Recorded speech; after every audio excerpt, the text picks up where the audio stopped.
All right. Day 5. The Silent Hill 2 Remake Cam Hack Playthrough.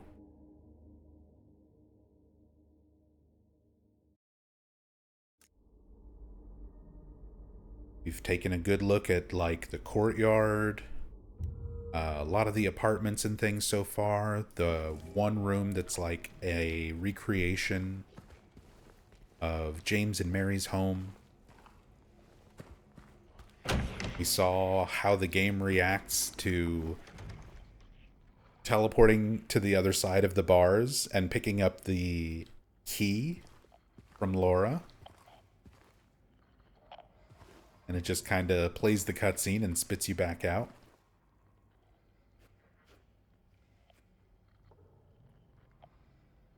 We're kind of starting an area. Take a moment inside James's head, quite that closely. As we kind of get to each major area, I just want to take note of how James looks, because his model changes progressively throughout the game. Like right now, his fingernails are still clean. That's going to change soon.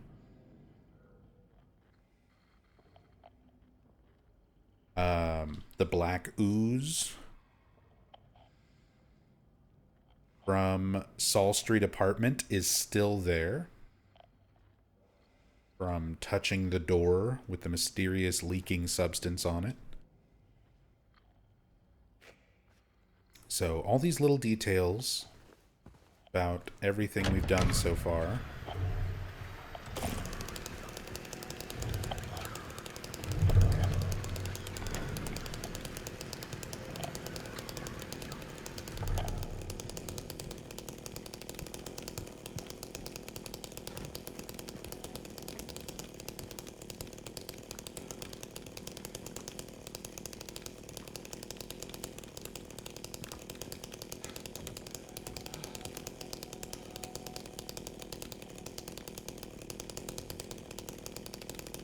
Gotta check out all the toilets.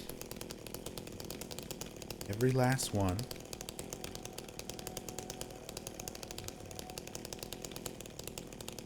Shampoo. ZZSZ shampoo.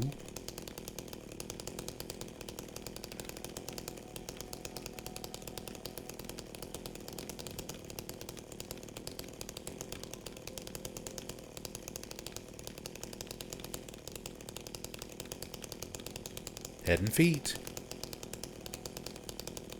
Instead of head and shoulders, got your head and feet. Is that supposed to be kind of a joke? Nourishes hair naturally for enhanced shine. I mean, we've had the mannequins introduced in this area. They have no heads, but many feet.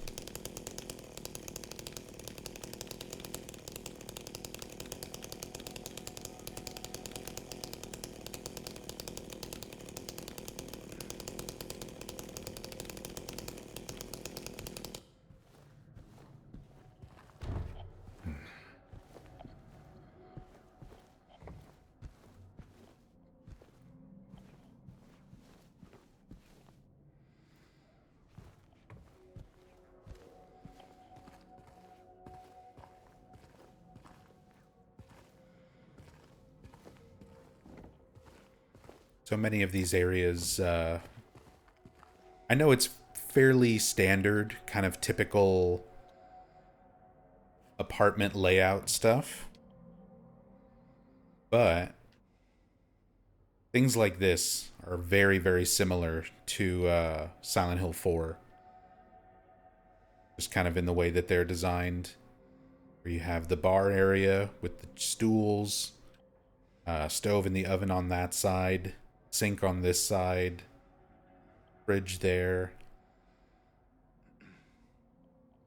Very similar to Henry's kitchen layout.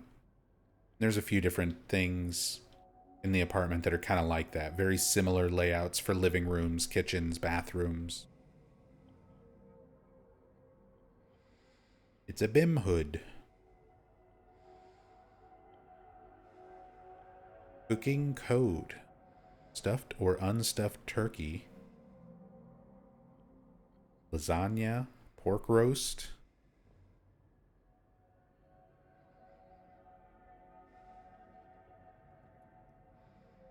Oven has printed on instructions for cooking things.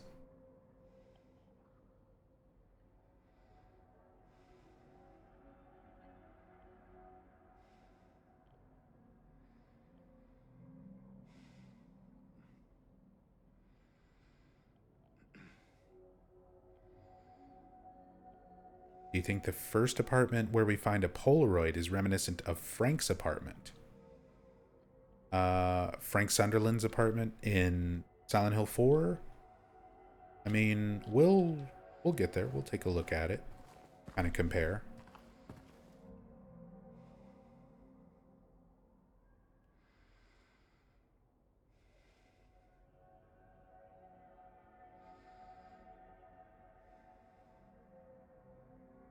Photos of people, of course, all edited, and these sort of effects where it looks like the paint is running down, um, really it reminds me that Bloober Team made Layers of Fear. These kind of effects, this type of editing on photos and artwork, they got a lot of experience doing this kind of stuff in Layers of Fear and Layers of Fear 2.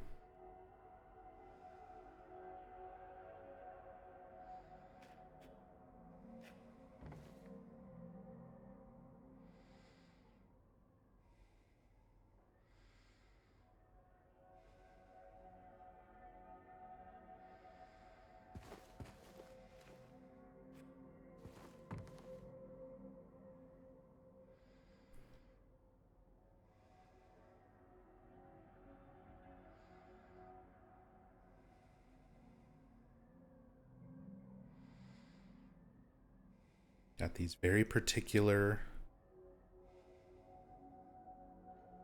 handles. Hands holding balls.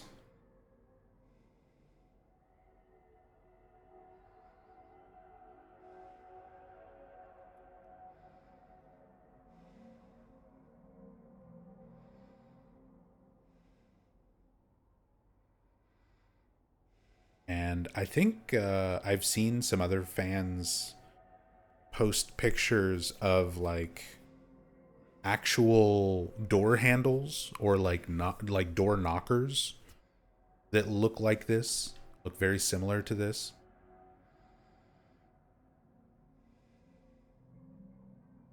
Kind of a creepy design.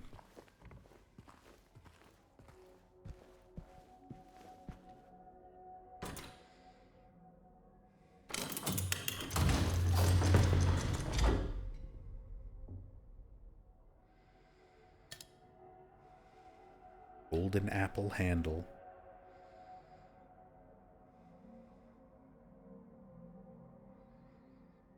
James is doing the bendy thing. Bendy finger.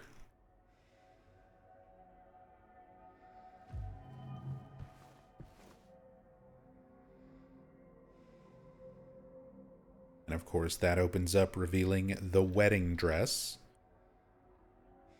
Little subconscious reminder to James, try to remember your wife or your marriage. All these things that he's potentially blocking out or not accurately thinking about. Anything that reminds him of Mary.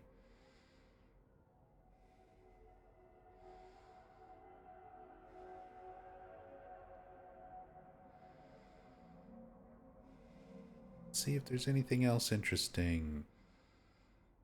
This closet here.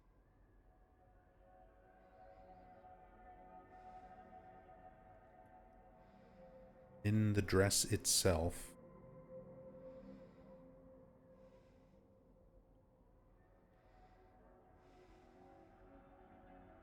nothing else in here except for these jackets. Already seen some other spots.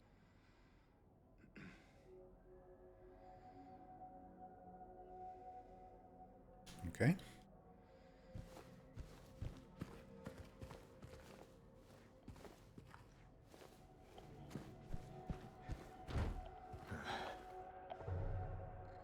Yeah, nothing rendered there. Go back and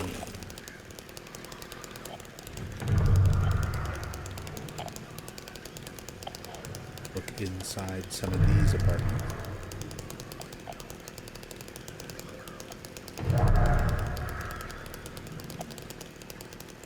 There's stuff in here. Just got lying figure right on the other side of the door.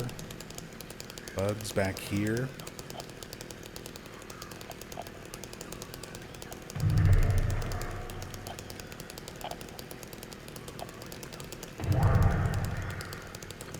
That's interesting. Give us a little bit of an idea which doors will potentially go through.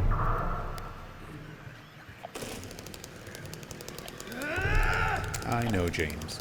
I need to get the pistol so I can get him to put the chainsaw away.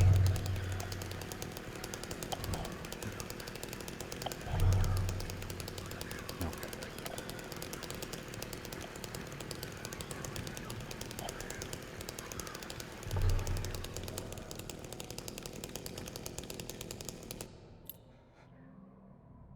Second floor hallway key.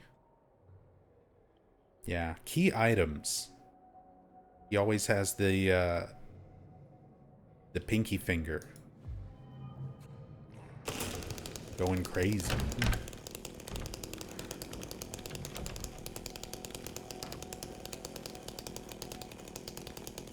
He's elegant. Yeah, pinky's out. Yeah, doing his elegant pose.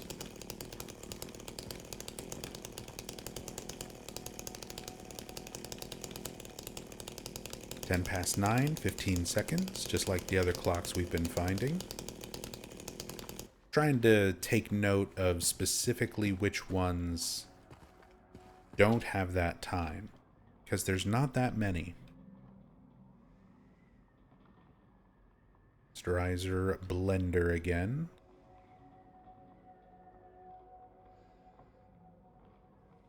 Jar-shaped things with no light bulbs in them. Monsterizer stand mixer. Coffee. Thing in it.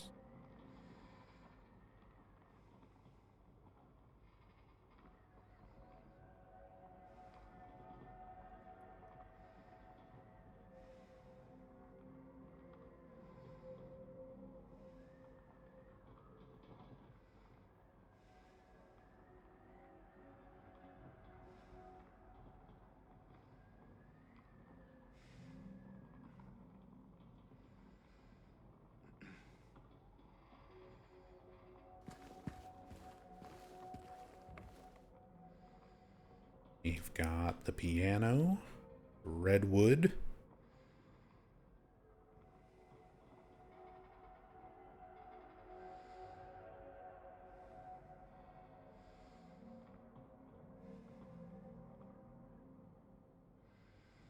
no branding or anything on the guitar.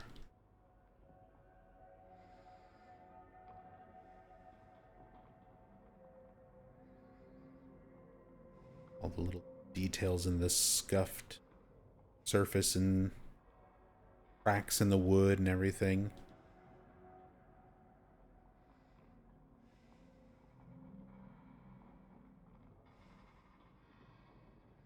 Yo, Bakba soup. Bach, thank you so much for that raid. Welcome, everybody. Welcome, welcome. Let me tell you what I'm doing, what this playthrough is, who I am real quick, so that you can be like, you're doing what? And then click away. I'm Nub Zombie. I'm a super obsessed Silent Hill fan. I've been streaming on Twitch since 2011 and been streaming mainly Silent Hill content for the last 10 years. I do super in-depth, very well-researched story playthroughs, challenge runs, speed runs for all the Silent Hill games in the series. And we're currently doing a cam-hacked Silent Hill 2 Remake playthrough. So I've got this mod here where I can take the camera wherever I want, teleport James around wherever I want. And we are very slowly and meticulously going through and looking at everything. We're trying to look at every little detail in the environment. We're clipping out of bounds and finding Easter eggs and references that Bloober Team hid around in this game. So, welcome, welcome. If that sounds like your kind of thing, you're in the right place. Bach, thank you so much for that raid, dude. And Sunny, thank you so much for the 10 gift subs. Going out to the community. Thank you, thank you. And then Willboy with 10 more subs. Going out. Prasphere, Yoshio, Casti, Can of Snails, Nihil, Misery Claude, Sir Samiam, Samiam, Kabisama, Waflausages, Pastry Fun Tube, Coffer 81, Undead Warrior, Dean, Van Moogle, John Pedro JP, Dating TV, Drizzer TV, Jurgles 90, Icaro 7, and Bulk Hole Doi. Enjoy those subs. Courtesy of Willboy and Sunnyama. Thank you guys.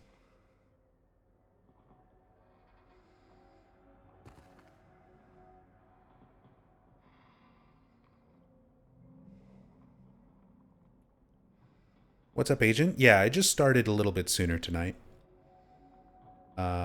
Mostly this week I've been sticking to starting at 9 p.m., but we haven't been going for very long.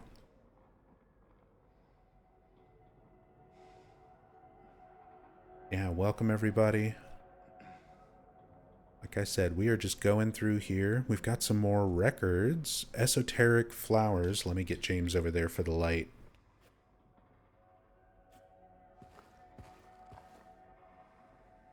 Sunny, thank you for gifting a sub to Bach. And thank you again so much for the raid, Bach.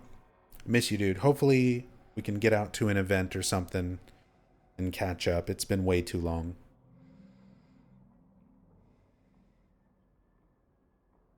I have a great picture of me and Bach. I don't know if he would want me to show it, though. Might not be safe for Twitch. From the last time we met.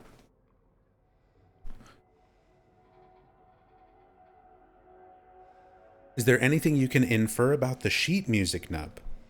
So, I've talked about this during the story playthroughs, but a lot of the sheet music, it just kind of fits thematically with a lot of the moments going on in the games, or sometimes kind of towards characters themselves. So I can't play the music. I did that for previous pieces, but so this one, Einsamblümen, which is Lonely Flowers.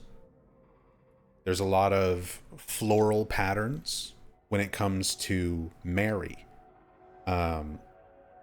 She's covered in a blanket with a forget-me-not floral pattern on her dress, which we just saw last stream on the mannequin. Same thing for the wallpaper and stuff in their house. So Mary also played piano herself. It's a detail that is mentioned in both the original and the remake. Although it's a little bit harder, I guess it's optional in both. In the OG, if you examine the piano in Lakeview Hotel,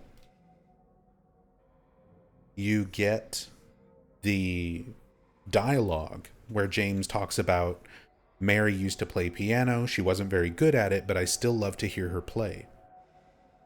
In the remake, there's a point where Maria, shortly after you meet Maria, she is sort of pressuring James to talk more about Mary.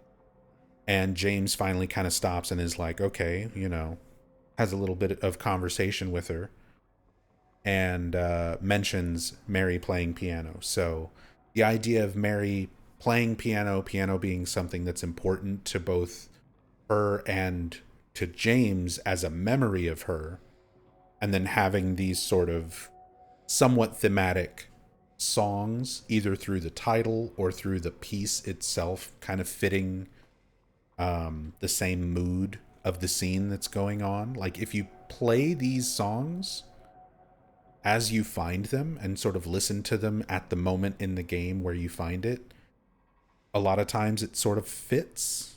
Maybe that's me looking into it a little more than I should, but that's kind of what I do.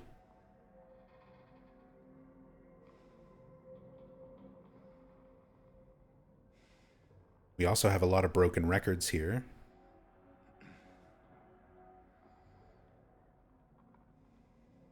Which, the very first puzzle you have to solve going through the town is repairing a jukebox and a broken record, which restores a memory of James and Mary in Rosewater Park. So the idea of music connecting to James's memories and his memories being broken like the records has already been thematically a thing. Sly Hannah, thank you so much for the 6 months in advance. Thank you so much, Hannah. Very much appreciate that.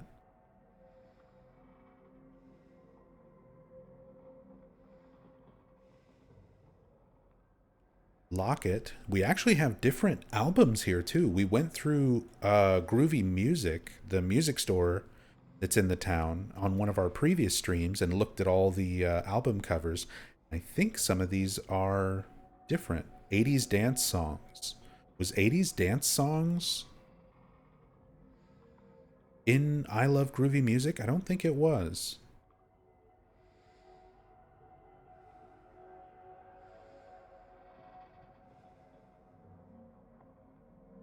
Like, some of these I'm pretty sure were in there. I think these back ones were, but I don't know about the 80s dance one. Fake was. Hearthlands Atlanta was. Those were there. But that 80s dance one I don't remember seeing. FM Bearden, thank you so much for the 42 months. Thank you guys so much for the love and support. I've been having some health issues lately, so all the support especially means a lot to me right now, because it's basically all going to go right to medical bills. But thank you very much.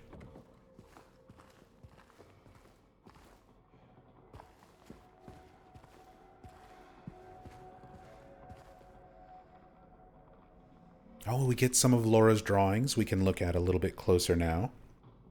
Since we just met Laura, she stepped on our hand, called us a baka. I'm playing the game in Japanese once we get to some cutscenes and stuff, and before that catches everybody off guard. We're going to get to a cutscene, and James is going to be like, Mary, dokoda? And everyone's going to be like, what? What? Nani?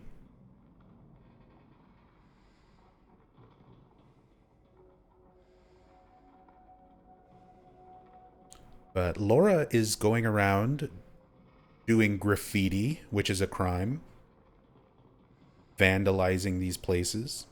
But she's telling a little story as she does.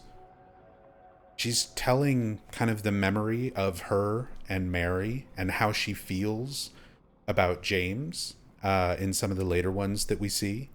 But we see a lot of these drawings of like small bunny, larger bunny, representing herself and Mary.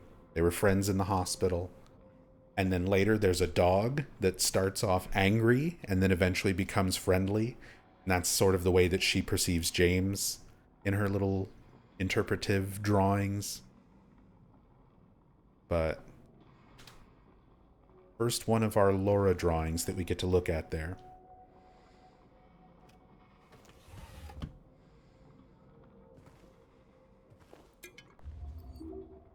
Clipdoor, thank you so much for the 2 months. Appreciate the primary sub. I'm not going to read that fun fact. Thank you.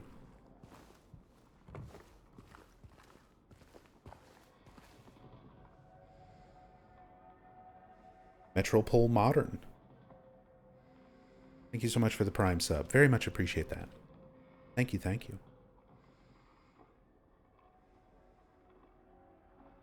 But then we've got another drawing. Same bunnies. Separated now. And little bunny is sad.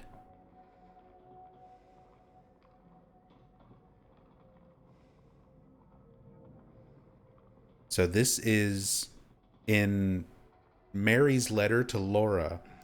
She explains to Laura that she's going far away to a beautiful place. Mary is trying to explain to Laura that she's dying, but Laura, she's just a little kid. She doesn't interpret it that way. Mary told Laura lots of stories about her time during her vacation in Silent Hill with James. How nice it was. How beautiful it was. So when Laura reads, "I'm going far away to a beautiful place" in Mary's letter, she thinks that Mary means she's going to Silent Hill. So she's depicting Mary going away across the water, being far away now, and Laura being sad, wanting to see Mary. She wants to go find Mary, just the same way that James is.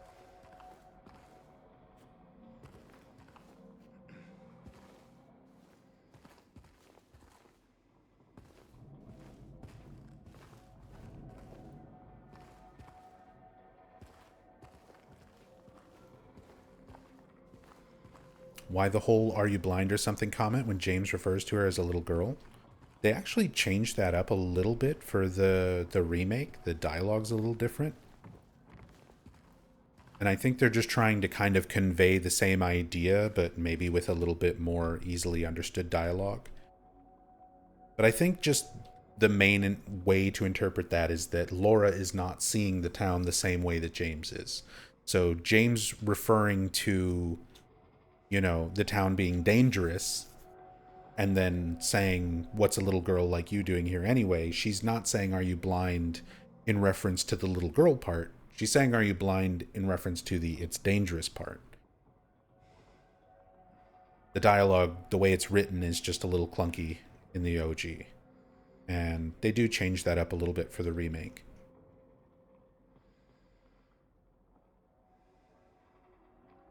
And Laura is real. Developers and supplementary materials have confirmed that Angela, Eddie, Laura, they're all intended by the developers to be real people. They're not figments of James's imagination. They are not symbolic manifestations. Maria is confirmed by Masahiro Ito, Original Games lead artist, creature designer, among many other things. But Maria's confirmed by Ito to not be real. That she is a manifestation. But everyone else is meant to be real people. But they're all perceiving reality in different ways. They're not seeing the same monsters. They're not seeing the same town. In the case of people like Laura, she's not seeing any monsters at all. But she's also not necessarily seeing the real town either. Just an empty one.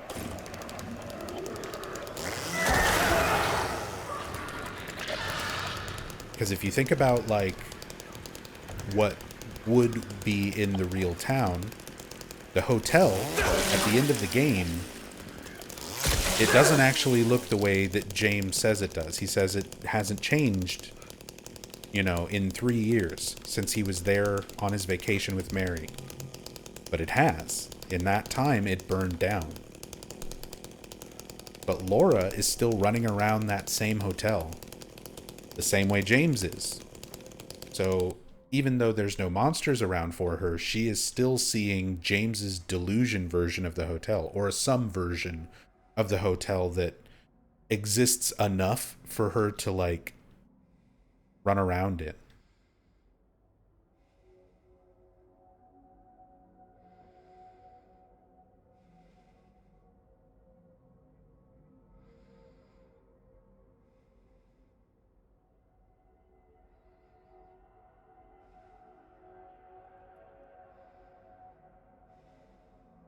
Is James gay? Uh I think, oh my god, someone actually tweeted that. That reminds me. Somebody tweeted that at Masahiro Ito, and he responded with something like, he's an idiot. Like, his sexuality is idiot.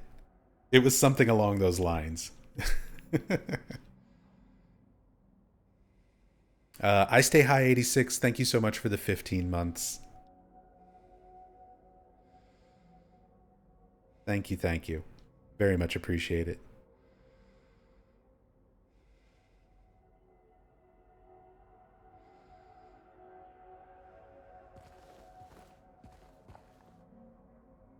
Is that what it was? Ancient Oleander, stop asking me if James is gay. He is idiot.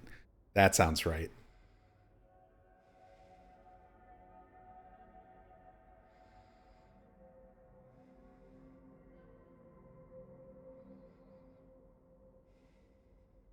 We've seen this bear a few times now. Again, a little bit of Laura reference. So we'll see a similar stuffed bear in Brookhaven where we get the bent needle. And we also encounter Laura in Brookhaven.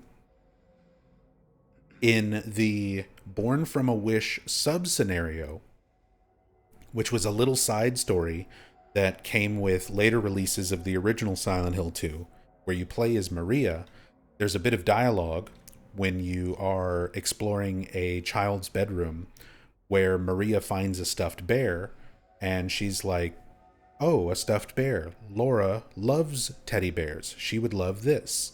And then she kind of has a moment of like, who's Laura? Like, why do I know this information? It's a realization moment for Maria that she has Mary's memories, and it's sort of confirming that to the player, but it also tells you a little bit about Laura, that she likes bears and teddy bears. Um, so it's interesting that we've got all these little bear dolls and things now that we've encountered Laura showing up in the environments. These old kids' toys.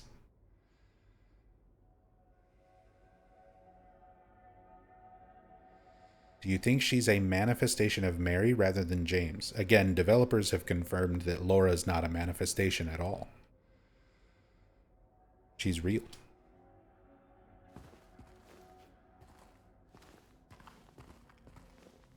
I meant Maria? Oh, that Maria is a manifestation of Mary and not necessarily James. I think it's a combination. Like, a lot of aspects of Mary are there. And if you think about it, like, the way the story is written, James came to Silent Hill to take his own life after killing Mary. Mary's body is in the car, in the back seat with him when you first arrive. So Mary is physically there. She's in the town. She's dead, but she's there with James, which is how the town is able to manifest a lot of those aspects.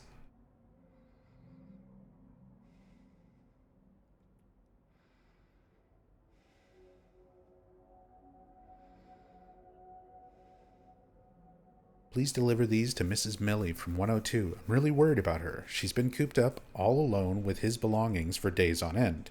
She won't even move them, and God forbid anyone else touch God forbid anyone else touch anything. It's breaking my heart just thinking about it. So the idea of a widowed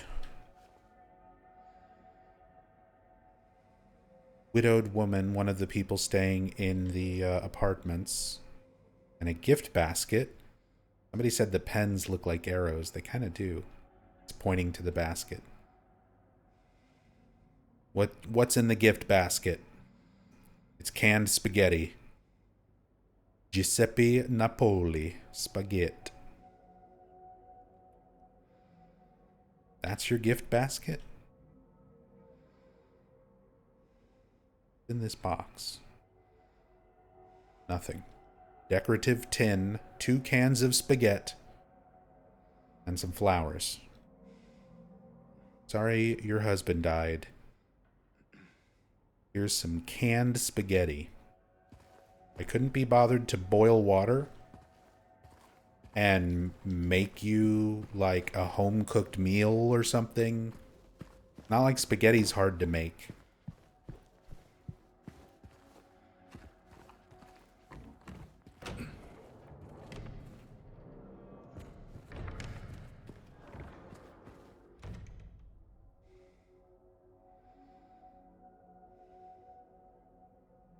Your note says that, you're concerned,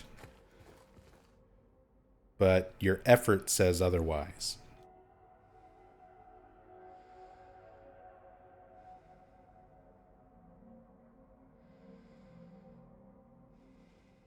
Nice Dutch oven, though.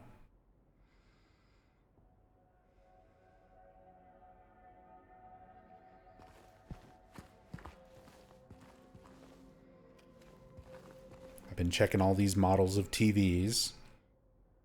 This is another Magnavox. You don't want Magnavox. You want Magnavox. Better.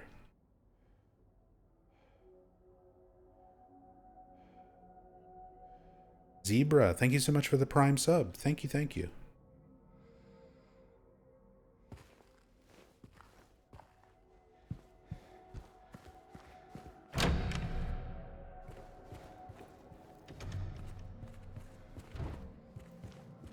When James is crawling through tight spaces, why does he have that stupid look on his face?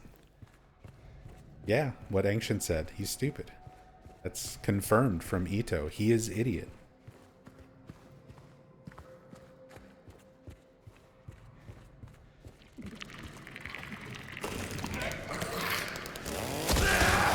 And stay down.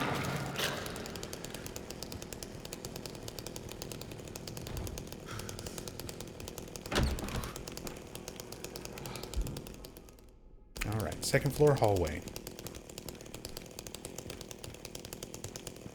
Although we have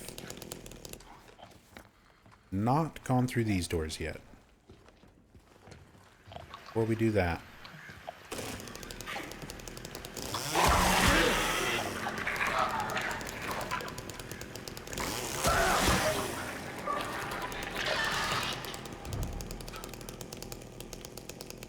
one, checking all these apartments, seeing if there's anything rendered in them.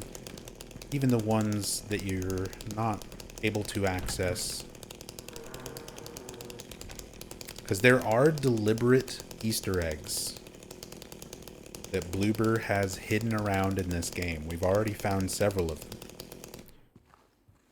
There's a Comic Sans Silent Hill Ranch sign hidden in one of the barns when you're walking into town. A jab at the HD collection. There's some VHS tapes for the movies Shoot and Crusher Dan, which were theater movie posters in Silent Hill 1 that used Raiders of the Lost Ark and Die Hard 2 as their movie posters. Very obscure little Easter egg from Silent Hill 1. And then it's referenced in an even more obscure Easter egg in this game, so...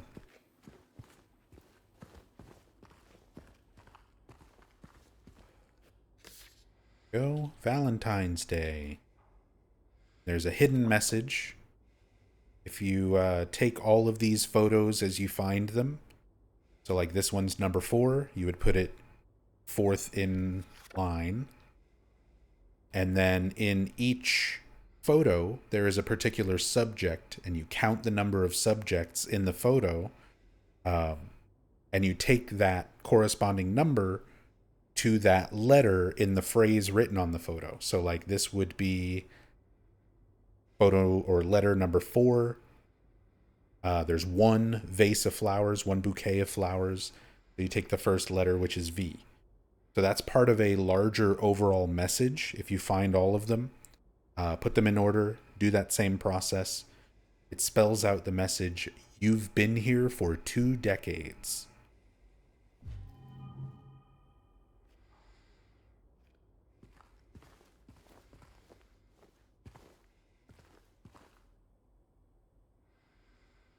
This room, do you think it looks like Frank's room? Let's see. Because, like, when I speedrun Silent Hill 4, there's not a whole lot that I do when I go in Frank's room. Go in. The kitchen, I'm trying to think, because his is a little different from the layouts of the others. The kitchen's on the right side when you come in through the door. And I mean, this does have that same Silent Hill 4 kitchen layout. Same as Henry's, with the bar, the oven, the sink, the fridge, kind of in this order.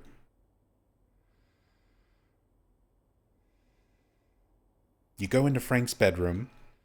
You look at the posters on the wall. And you get the mailbox key and one of the apartment keys. Got some more blurred out images and things there. Ancient Oleander, thank you so much for gifting a sub to Temporal Fry. Thank you, thank you. Very, very much appreciate that.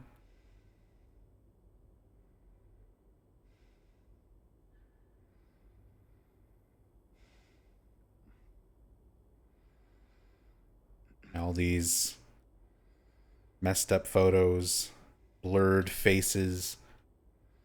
Again, Bloober Team likes their artwork with distortion edits and stuff over it. They did a lot of that in Layers of Fear.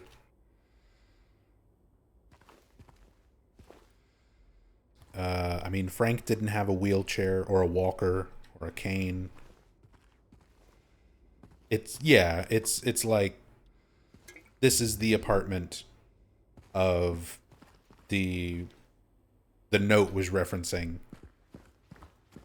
The widowed woman where they said her husband died. Like an elderly couple.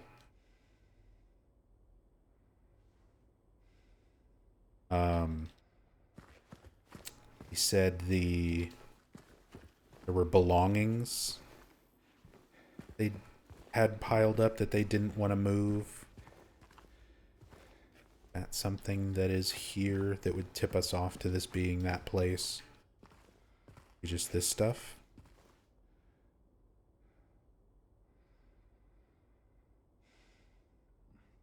Shirts, jeans, and socks. Or sucks. Handles, posters, clothes.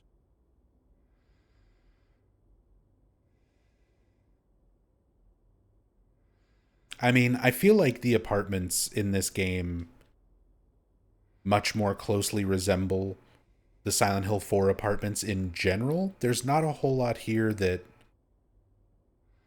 makes me feel like Frank specifically.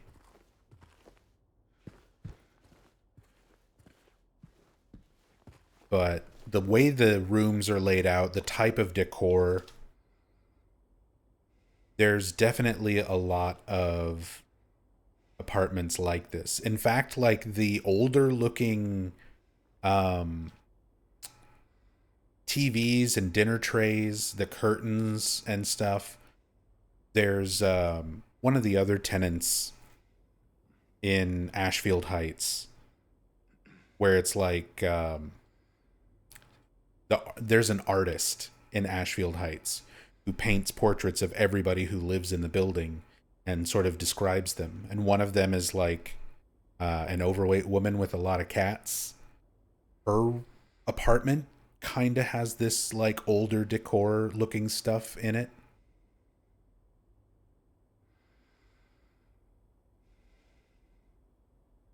Gotta have your little porcelain knickknacks. Creepy children holding fruit with chickens. This is absolutely something that like my mother would have had in her kitchen because it's got chickens on it.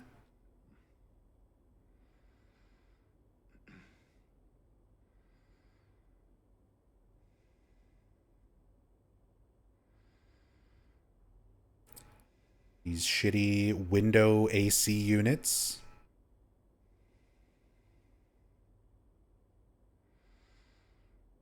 I've used these many, many times throughout my life. They're always a pain in the ass. They're super heavy. They're hard to get mounted in your window properly. They never seal up the right way. They'll like leak water and shit where all the condensation builds up.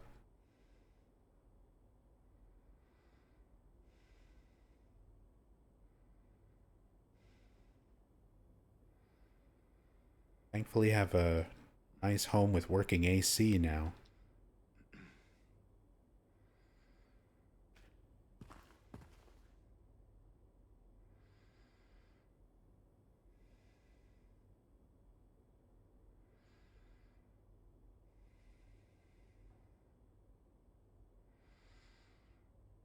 This is supposed to be like some kind of little container.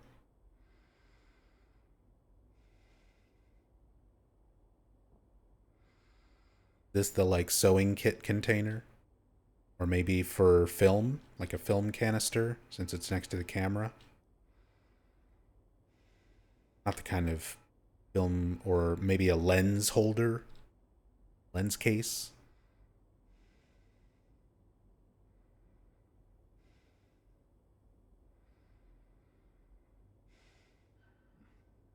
Some of the same books that we've seen around. Medical dictionary, recipes. A lot of these same ones have been repeated. It's this one that says like mortal something. Mental something.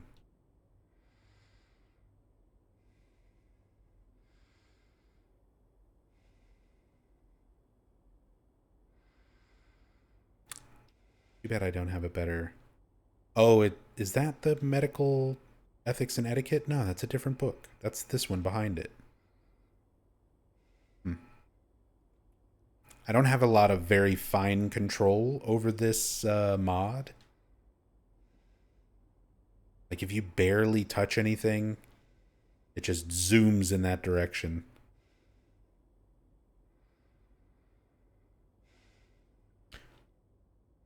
Nub, what was James's career before all this? Yeah, it's very nondescript. In some of the supplementary materials, it just says that he was a clerk. It doesn't specify like in an office, at a grocery store, like at a gas station. It just says clerk. And it's even less descriptive in the North American release of Silent Hill 2 OG. If you look up his occupation, it just says protagonist in the manual. Literally, his job is protagonist.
Cousin used to tell me James was a postman. Turns out he got confused with Jacob's ladder.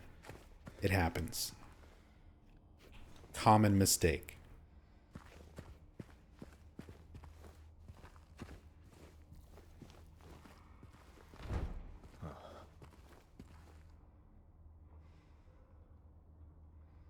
Third, this hallway here.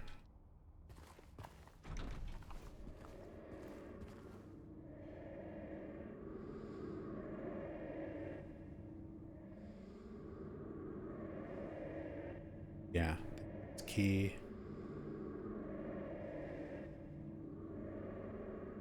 Wait till we get around there the normal way. Trying not to break the game too much by just teleporting around. Because if I really want to, like, even though this is not unlocked, and just do this.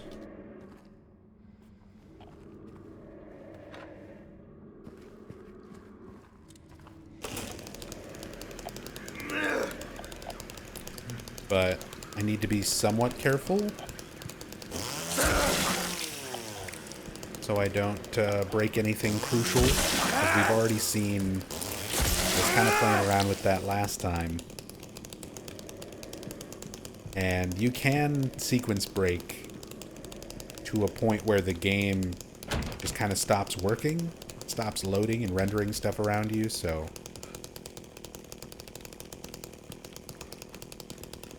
it's fun to mess with.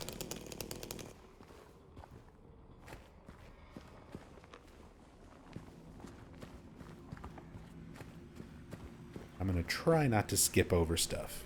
Okay. But some things we just have to check. Because now we're here with our boy Pyramid Head. Over here glowing, as he does.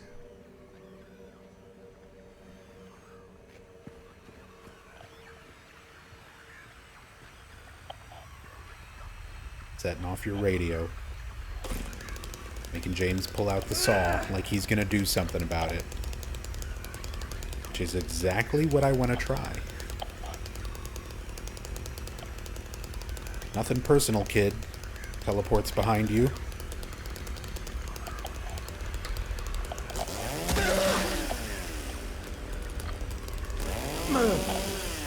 He has no collision.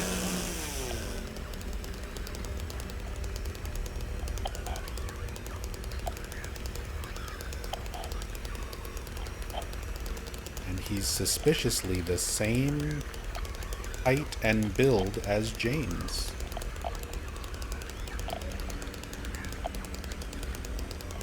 Get a chance to put the damn saw down.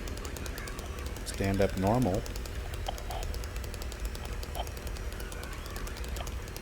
So, Pyramid Head's a manifestation. He is essentially James manifesting his own desire for punishment in the form of one of the town's historical executioners. Or a very, very distorted version of one of those historical executioners. So, James himself is projecting Pyramid Head. Pyramid Head represents James desiring punishment for what he has done. So, in some ways, James is his own punisher.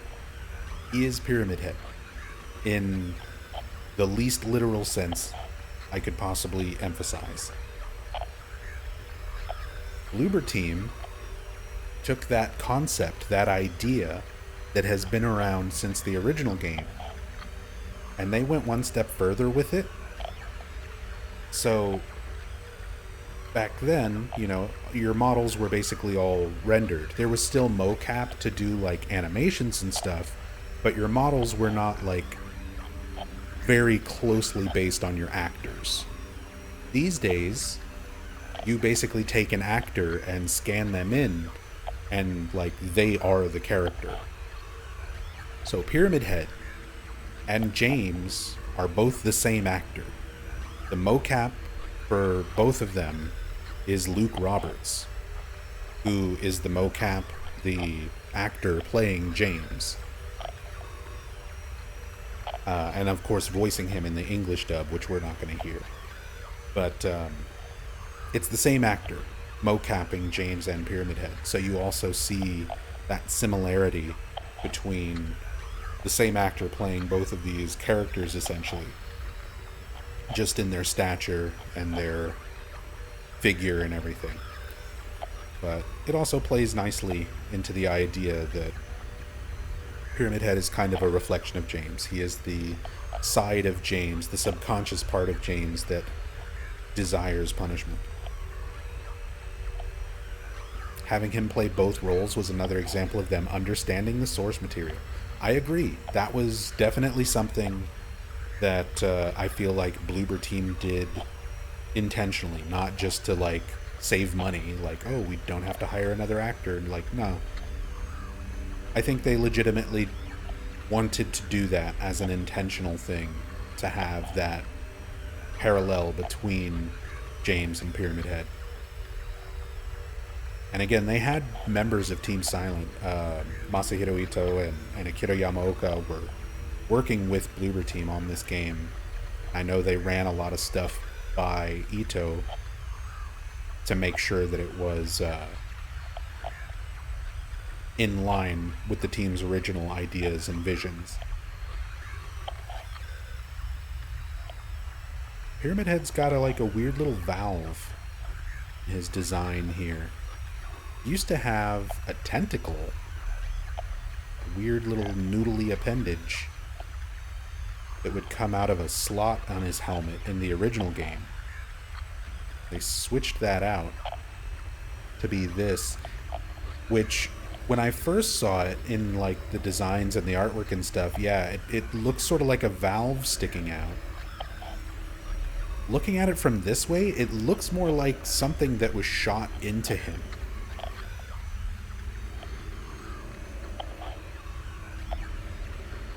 It looks like something that was impacted into the head.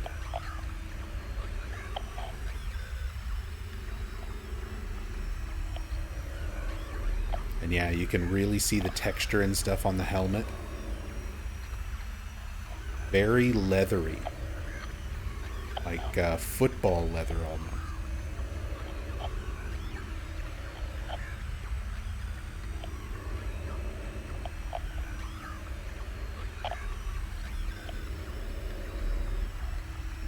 The detail of the rust on the edges of the helmet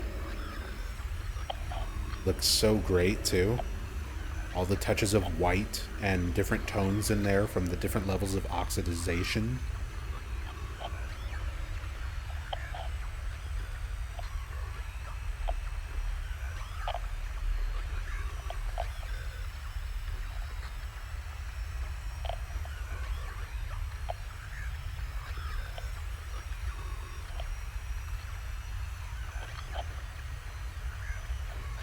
I will say, as much as I do love a lot of the designs and stuff in this game, very small complaints. And I've said this about the other creatures too. I feel like in the original game, it was much harder to tell sort of where skin and flesh ended and where cloth and like clothing and stuff began. Everything sort of blurred and blended together. And I mean, a lot of that is going to be a result of being a PS2 game. Like, those textures were just not very high fidelity. The TVs and monitors we were playing on back then were also not very high def. You know, playing on a CRT with those levels of textures, everything is going to kind of smudge together. But it always painted this mental image for me of the manifestations. You can't really tell, like, what part of them is cloth and what part of them is skin. And in the new designs, like, you get that much higher fidelity for everything. And I kind of don't like the more clear, distinct, here is gloves, you know.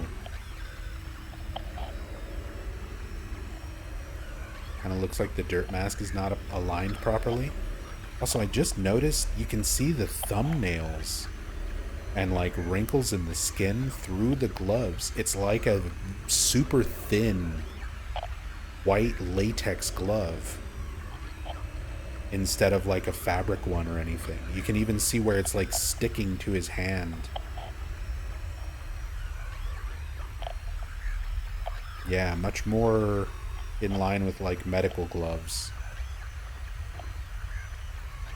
He also distinctly has his fingers. You can see all that a little bit more.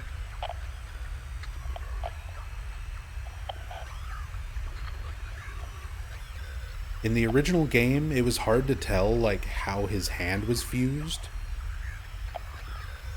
And now you can really see like each individual finger sort of stuck in the glove. The glove doesn't have these fingers separated.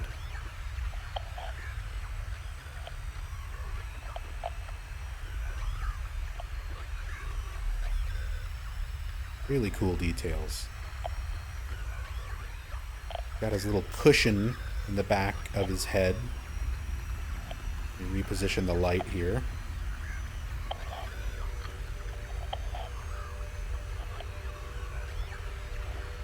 This is one of those things that's always kind of been slightly changed from design to design with Pyramid Head. Even in Ito's own artwork of Pyramid Head, this like part of him changes a lot. It used to, in older designs, it used to seem a lot more fleshy and sort of like this big growth, tumor-like growth coming out from under it. But now, yeah, you can see there's another one of those little valves here. It's like an inflatable pillow, like an inflatable cushion, or like a hot water bag.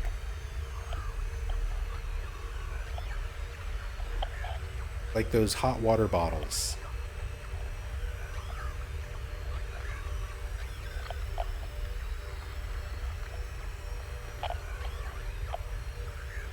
Reminds me of Scottish bagpipes. Maybe it's bagpipes. Let me live. Maybe it's meant to be bagpipes. You can really see the way the harness for his apron, his smock, is put together. These leather belts with all the cracking and everything on them. I pointed out similar detail on James's own belt, where you can see all the little marks and notches and cracks in the old leather.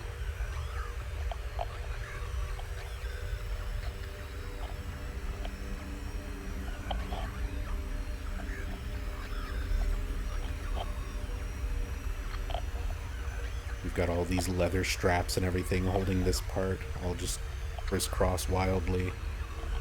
Not too dissimilar from the laces and rivets that we see on the lying figures.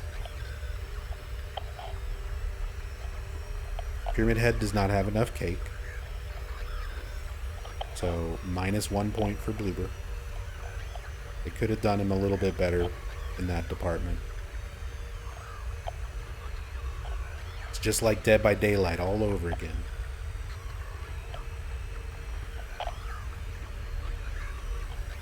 For those who don't keep up with Dead by Daylight, there was a big controversy many years ago when they introduced the Silent Hill 2 chapter, or the Silent Hill chapter, with Pyramid Head as a killer. And they nerfed his ass. They updated the model and flattened out his ass. And a lot of people in Dead by Daylight were really mad.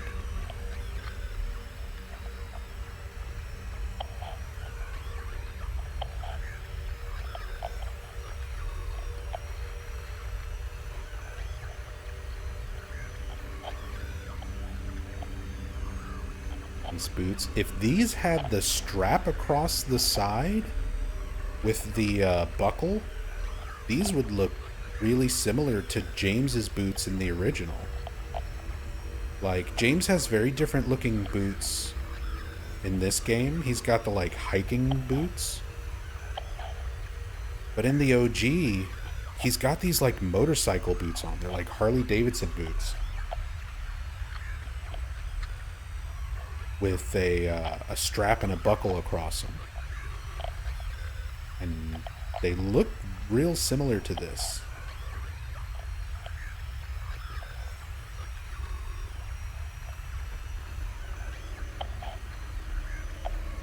But yeah, man, I can really appreciate some good textures and model work. Like, even if you're not a big fan of this game and you don't like the changes and, you know, whatever your opinion may be on Silent Hill 2 Remake,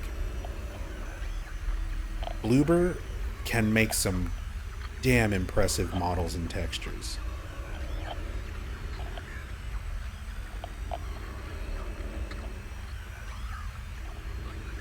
Especially considering outside of doing what I'm doing right now, like just in normal gameplay, you hardly ever get the chance to like look at this stuff up close or really appreciate it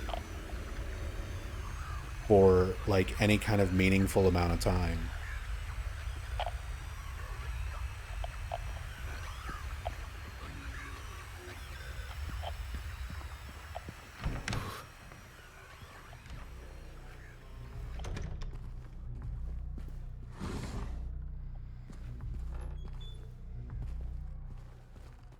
Much fun as it is to sit there and stare at Pyramid Head, we have to move on. Gotta look at some other stuff.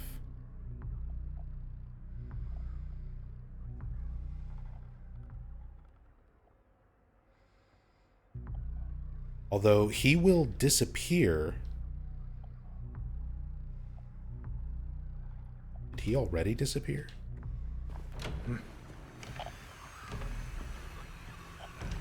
Okay. He will vanish at some point. We might be able to figure out when that is with the cam hack. It's probably as soon as I crawl through this. Let me see if I can, like, do this and then... Okay.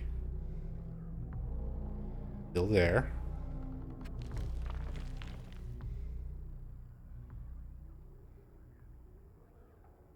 Still there.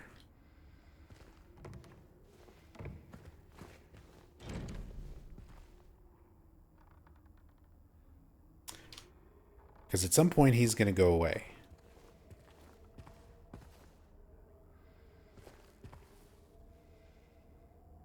Due to the ongoing renovation works, tenants are asked to keep out of the third floor of the building. Sincerely, Woodside Apartments Administration.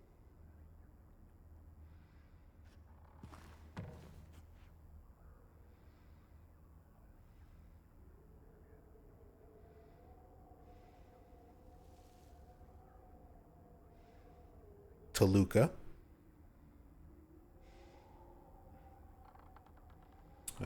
Build and services.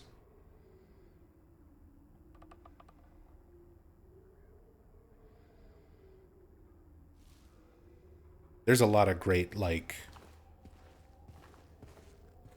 instances of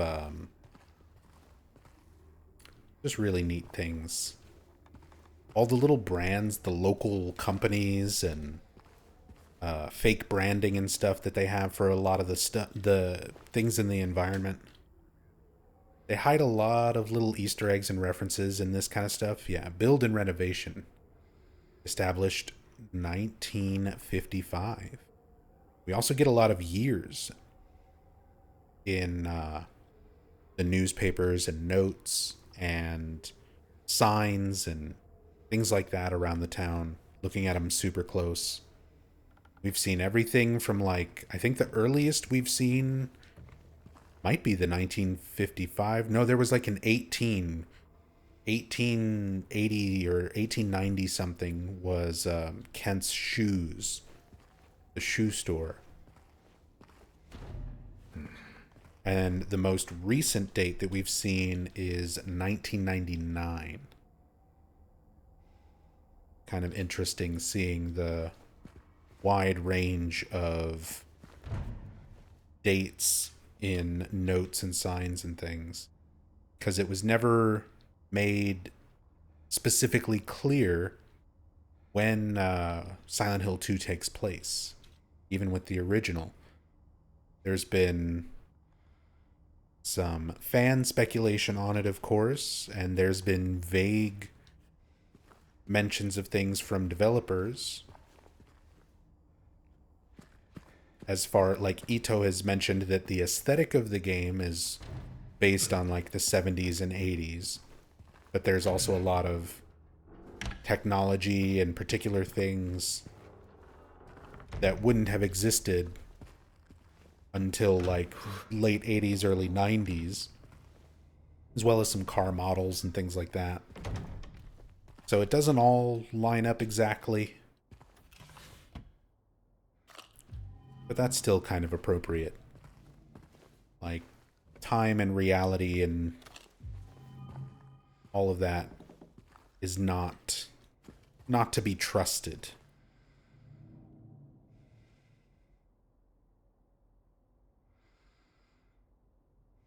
How you perceive things is up for a lot of debate when it comes to these games. Can't really take your perspective as a player or as James as a protagonist. You can't. He's an unreliable narrator. He's not seeing reality. He's in a state of delusion. Can't trust what he's seeing, and thus you can't trust what you're seeing. Got a Black Devil toaster. Again, they've got lots of brand names like that. Monsterizer blender and stand mixer, Black Devil toaster. We saw a vacuum last stream that said like 666 made in hell.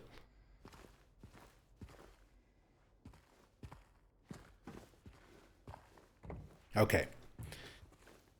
So before I keep going with the cam hack stuff, we're still going to cam hack and look around this room. I guess let me look at the gun before I pick it up. But there's something cool about this room that a lot of people might not realize. Oh yeah, there you go. There's his gun. It's a Blue Betta. It's not a Beretta. It's a 9mm Blue Betta from Bloober Team. Model 92BT. Dulce Bellum. Read manual before use.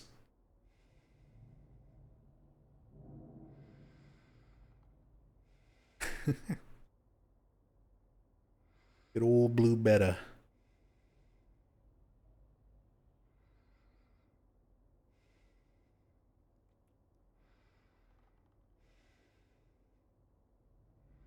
And I really appreciate the 8 Mart shopping carts found around town. 8 Mart is a convenience store in Silent Hill 1. And it's fun seeing the little references to it in this game.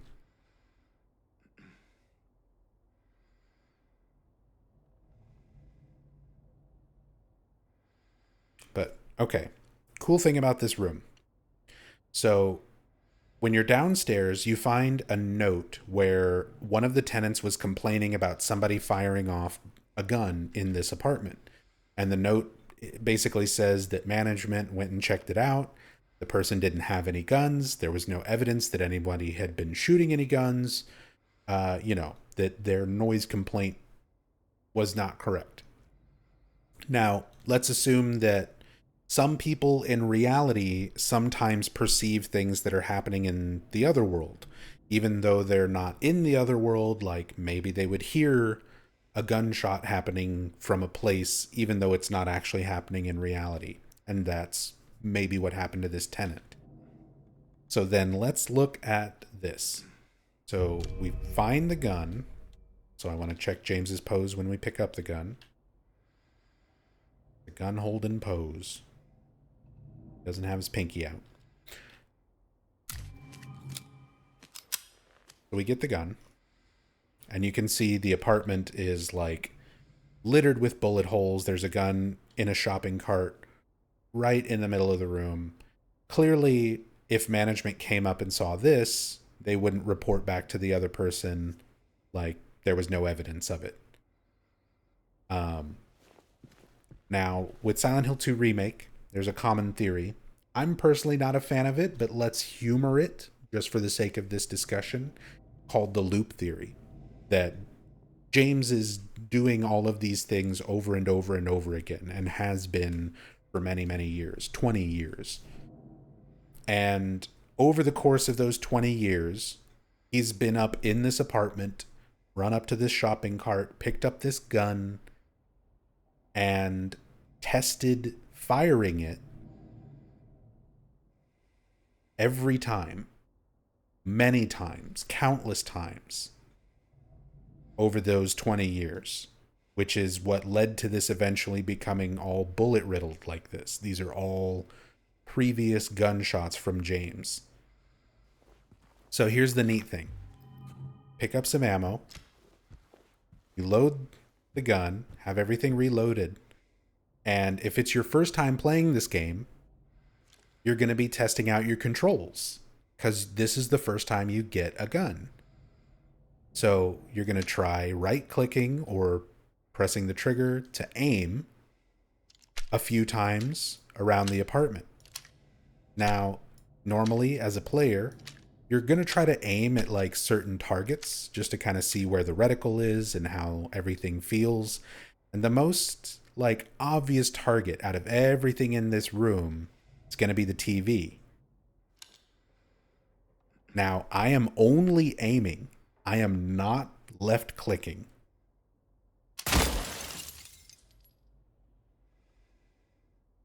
James accidentally fires the gun. It only will happen once.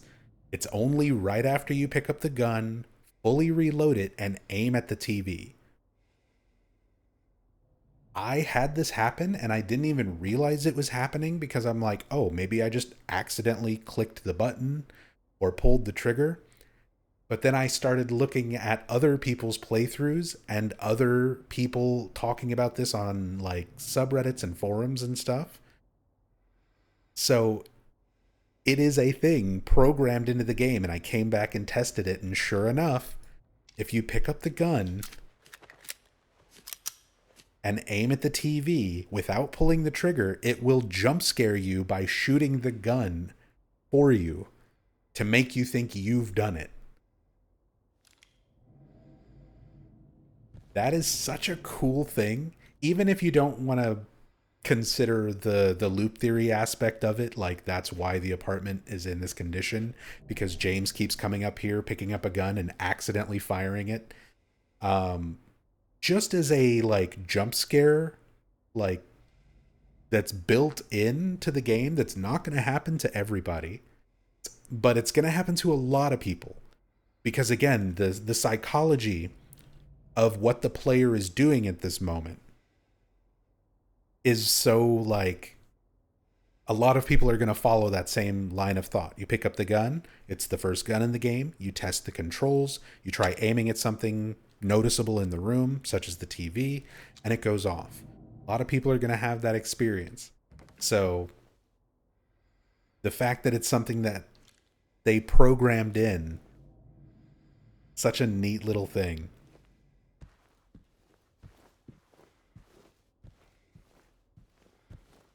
Definitely got some people to jump from that. Definitely got some people to check their controllers, look at their keyboards and mice and see if they did something. It's also just a sudden loud noise with the gun going off if you're not expecting it to go off. So, really cool way to implement a jump scare, especially in a way that it's not going to happen every time. It's not going to happen to everybody. unless you know about it. Now we've got this entire room to kind of look at with the free cam. But I just want to talk about that. That's a really cool detail in this room.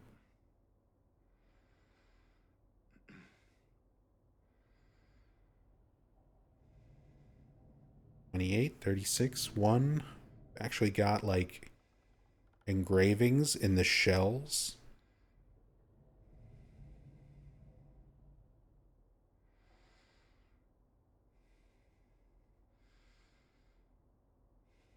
So much detail.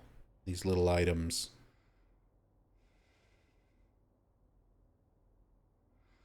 Random things. This poor gackless TV.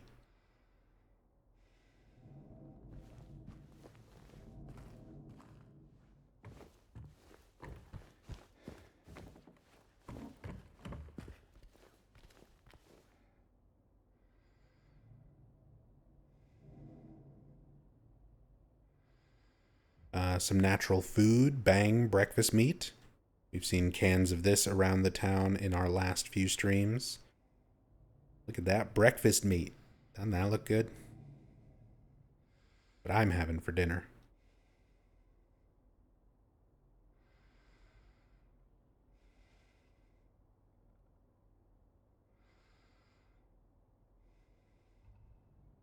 Nothing hiding in the paper bag.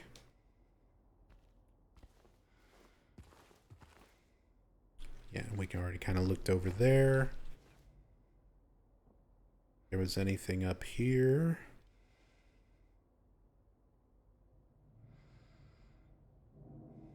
Yeah, we looked in here.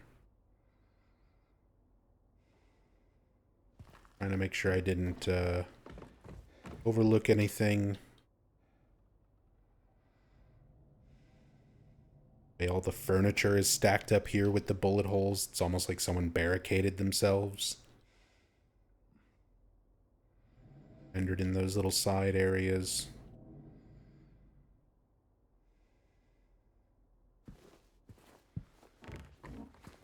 Now I've got a gun.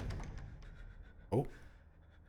And there's a sound of a scream. That's actually a sound effect from the original Silent Hill 2 that they just ripped and reused for the remake. I really like a lot of those key audio things, audio cues and atmospheric sounds from the original game. Just Bloober Team knowing to keep a lot of those and not like try to redo them. Keep that same original sound effect.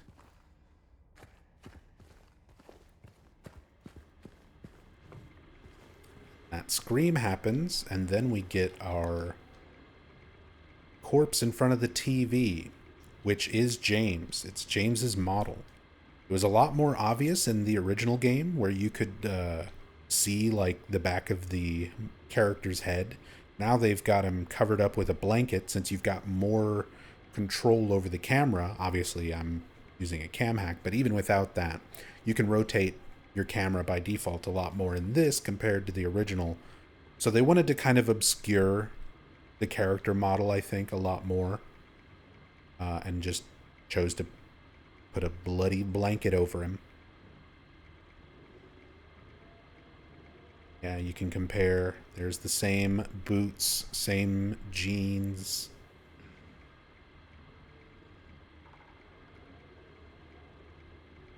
And we can clip under.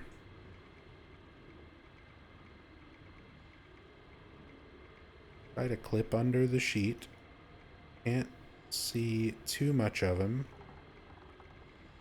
Does have a face.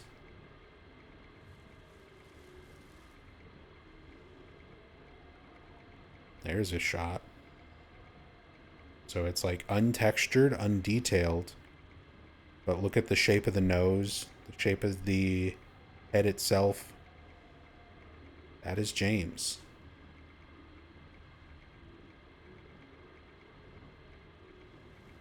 What if all these bodies of James are previous attempts at finding what he was looking for, but this is the one where he succeeds? So that was a common theory back when the original Silent Hill 2 came out. And eventually there was developer commentary kind of stating otherwise.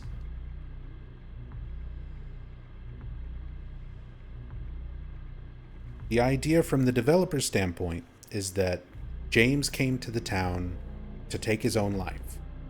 He killed Mary, put her body in the back seat, drove to the town with the intention of killing himself. He had a mental break, and the town implanted a delusion where instead of that, he just thinks Mary's been dead for 3 years and I got this letter. The letter turns out to not be real. Turns out she wasn't dead for 3 years. That was all part of the delusion, right? But James came to the town with the intention of killing himself, even though that's not what he believes anymore. So the idea that everything in the town is being influenced to James's perception by his own subconscious. He's blocking out the truth of what happened, but subconsciously his mind is being taken by the town's power and projecting things around the town to force him into recognizing the truth of what happened, why he was there. And the bodies that you find around town are supposed to be that aspect. James thinking about killing himself is in his subconscious. And it's being projected outward into the town through these corpses.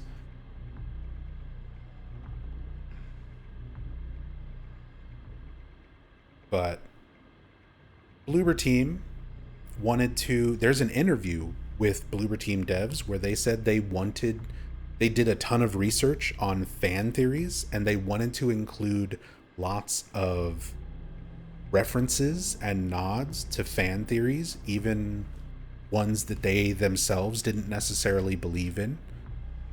So they wanted to include nods and references to loop theory, since that was something that was around for the original game.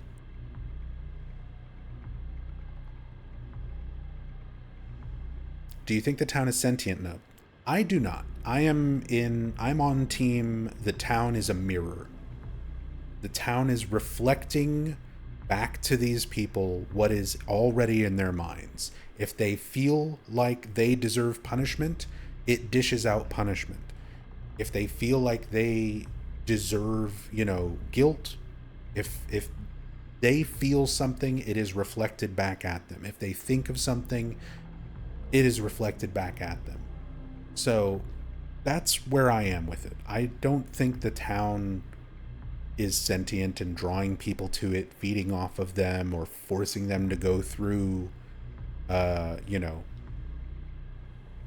these experiences. Nothing like that. I think the town is a spiritual place that is just able to do that for certain people.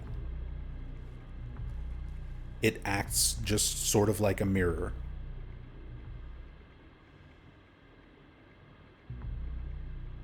Like, before there was Silent Hill, you have the Lost Memories book that you find in the original Silent Hill 2 that describes Native Americans believing that it was a holy place, a spiritual place where they could commune with their ancestors and the spirits of nature. That's what the Native Americans believed.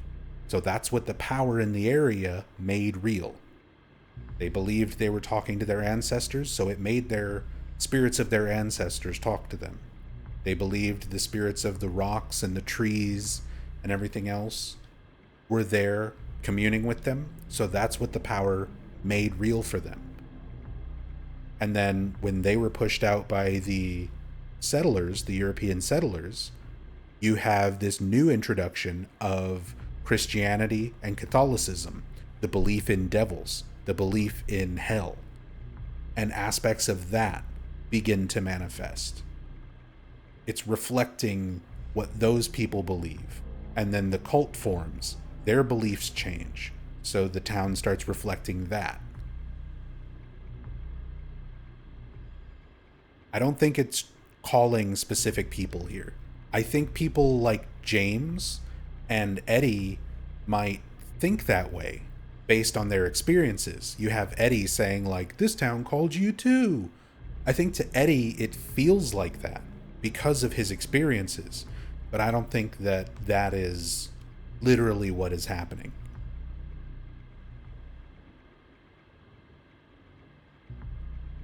I think it taps them like they've been to the town before, right? Eddie's never been to Silent Hill before the events of this game. Eddie's never been here. Laura's never been here. Angela has been here. Potentially lived here. Also, some skulls hidden in the artwork. This was something in the original Silent Hill 2 as well. A lot of artwork in the apartments has these skulls hidden in them.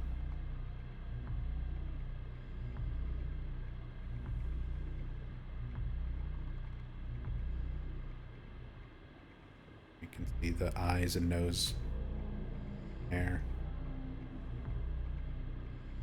Oh, and this picture here, this is the Rebirth Church. So there's an island on Toluca Lake. You see a glimpse of it during the Rebirth ending. But there's this little church on that island when James is rowing out there with Mary's corpse for the Rebirth ending. And that's a image of that, which is based on a real church in, I want to say, Spain. I forget off the top of my head.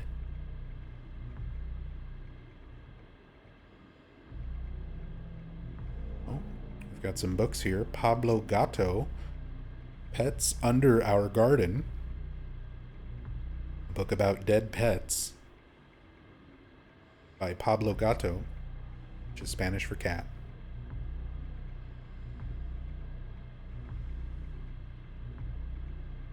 New Damnation. We've seen this book in a few different places already.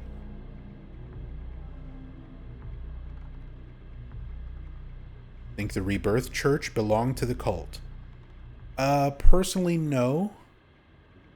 Based on Silent Hill 1, the altar, like the Balkan Church in Silent Hill 1 is a typical Christian church, right? And the cult altar, like ritual altar, is in a hidden room in a hole in the wall in the back of Dahlia Gillespie's antique store. The cult at that point was like secretive. They wouldn't have just like a church operating where people can see it. I personally would feel. I think their places of worship would have been kept hidden away. It, like with Silent Hill 3, it's not made explicitly clear where that church even exists, because you get to it by riding on a merry-go-round that is spiraling downward into the earth during the entire time that Heather is killing the horses and fighting the memory of Alessa.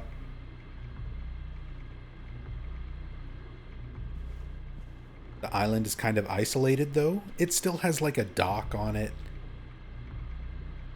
Anybody, like, you could argue that maybe it was kept private from your locals and your tourists, and only the cult accessed it. You could definitely argue that. I don't know for sure. I just speculate that it wouldn't be so obvious as like the one building on this one isolated island. I feel like it would be places that are kept hidden. Similar to the altar in Silent Hill 1.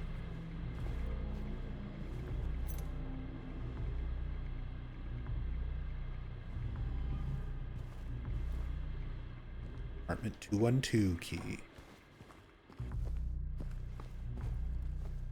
Get a glimpse of the past here. This is the location of the original grandfather clock puzzle in the OG Silent Hill 1.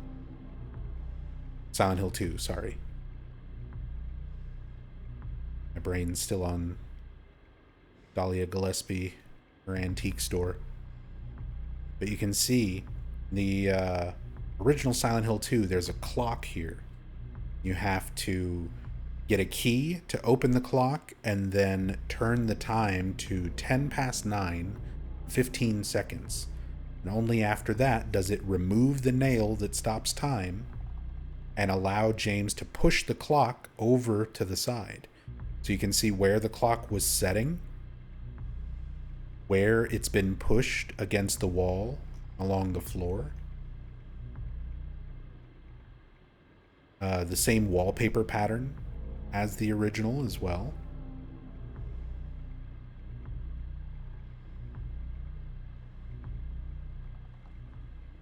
And this part here where the molding and wall slats are all broken because there was a hole in the wall that James would squeeze through here. But because this has all been rearranged and moved for the remake, they just include this flashback glimpse of the past as a little reference. Pretty much all of the glimpses in the past in this game are references to something that the remake drastically changed. Like if they drastically moved something around or changed a puzzle, they usually reference it with a glimpse of the past. Holy shit, there's slats under the bed? The whole bed is that modeled?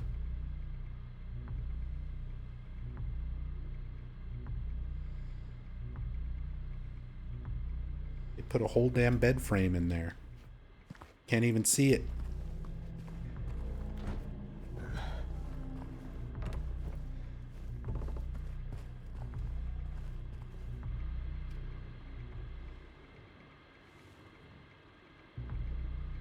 So somebody said the pens look like an arrow, and now I'm recognizing that reused asset.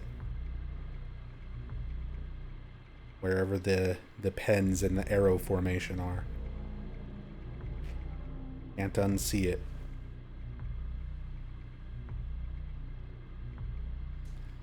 The book.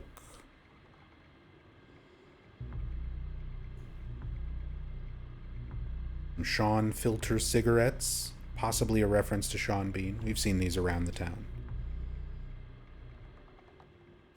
Sean Bean, one of the main characters in first Silent Hill movie.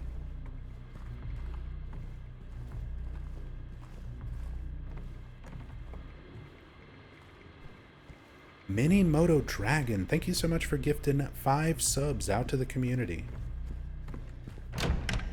Thank you very much.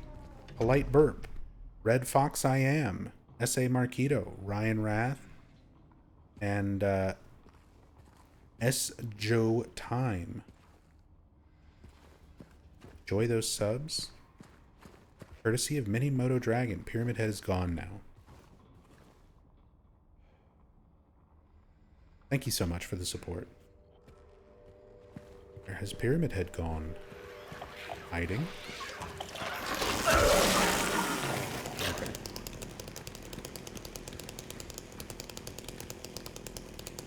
And he never showed up again. Can you imagine?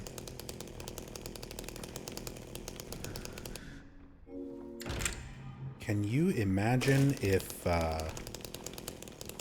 they did a big dramatic reveal of Pyramid Head, of a creature like that, and then literally just never had him show up again?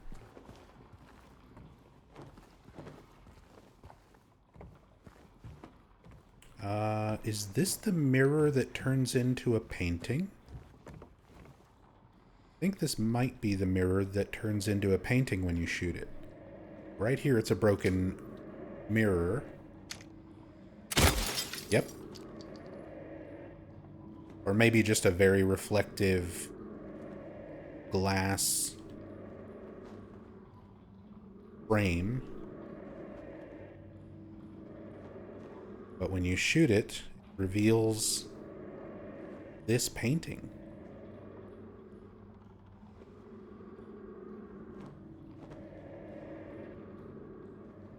Yeah.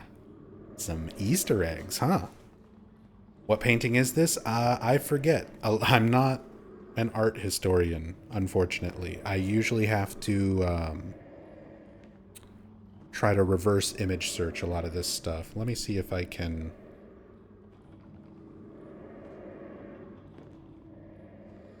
maybe search it real quick and find it.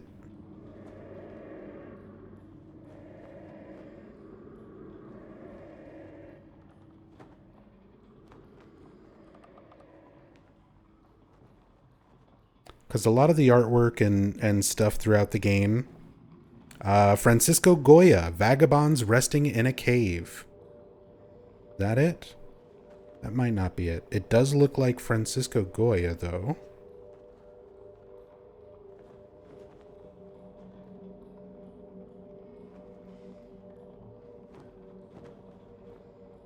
Possibly one of Goya's black paintings?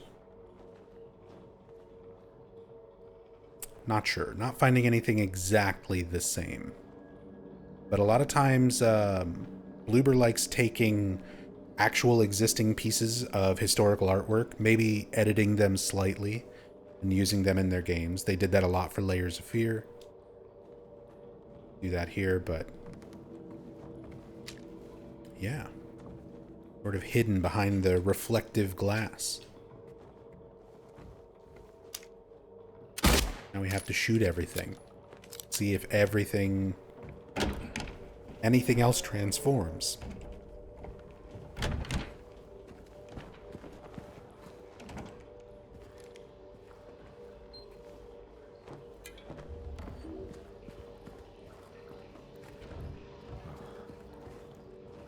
As far as I know, that's the only picture that does that. Plague Hospital by Goya. Is that it? Blue Blood?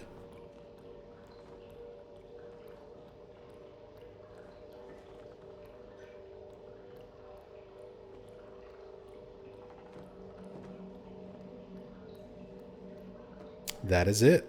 That's certainly it. Thank you. Plague Hospital. So that makes even more sense in the context of Brookhaven, which originally was established as a plague hospital. There was a plague that came through Silent Hill, and the hospital was first established to deal with people who were catching the plague, and then was eventually changed into a mental hospital.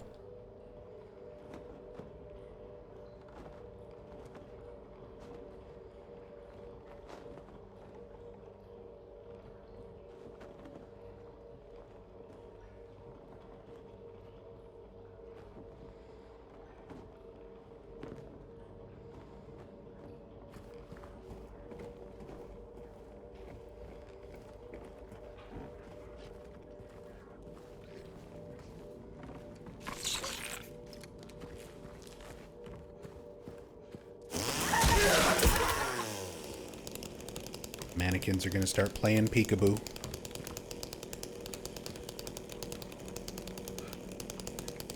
Yeah, I can just put the chainsaw away now. Perfect. Look at this heater.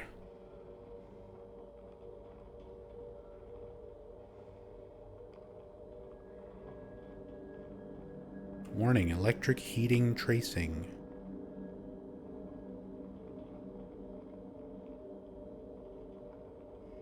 Cane. Similar to the other apartment that we saw. Seen this belt in a few different areas. Starting to see the repeated assets a little more and more, but the thing is, like, the environments are so detailed, and most of these things are like tucked away where you're not even looking anyway. It's still really impressive how many things in the environment have detail, even with repeated stuff. Also, check out the stain, like silhouette of a person on the The fold out couch. It's not even a bed, like a fold out couch. Yeah, definitely a stain. Shape of a person. If you could imagine Mary, the way she describes lying in her hospital bed and rotting away, staring up at the ceiling.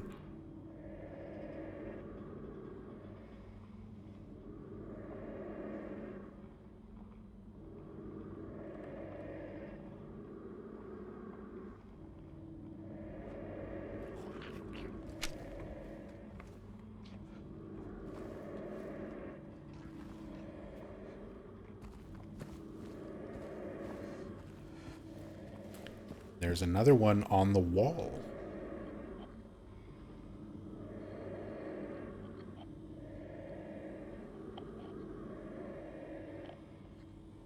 Rather than a stain on the bed, we have a stain on the wall.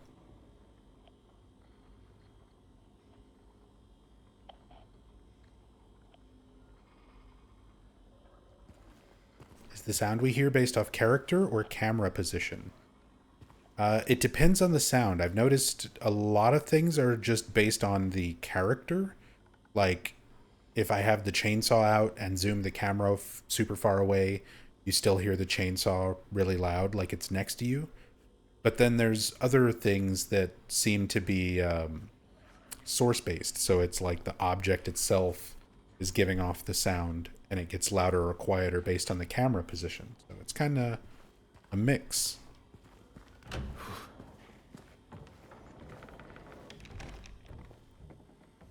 Another wall shadow. Another stain.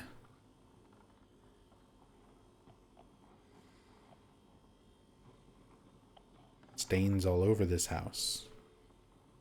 This apartment.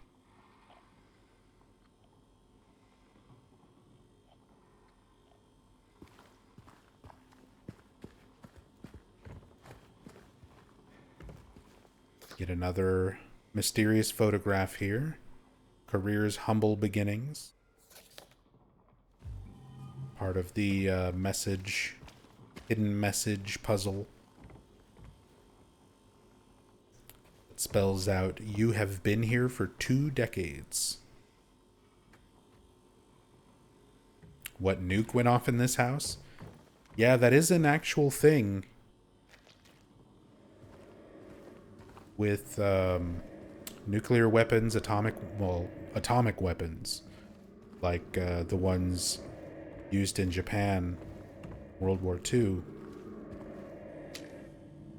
You would find shadows of people and objects and things imprinted.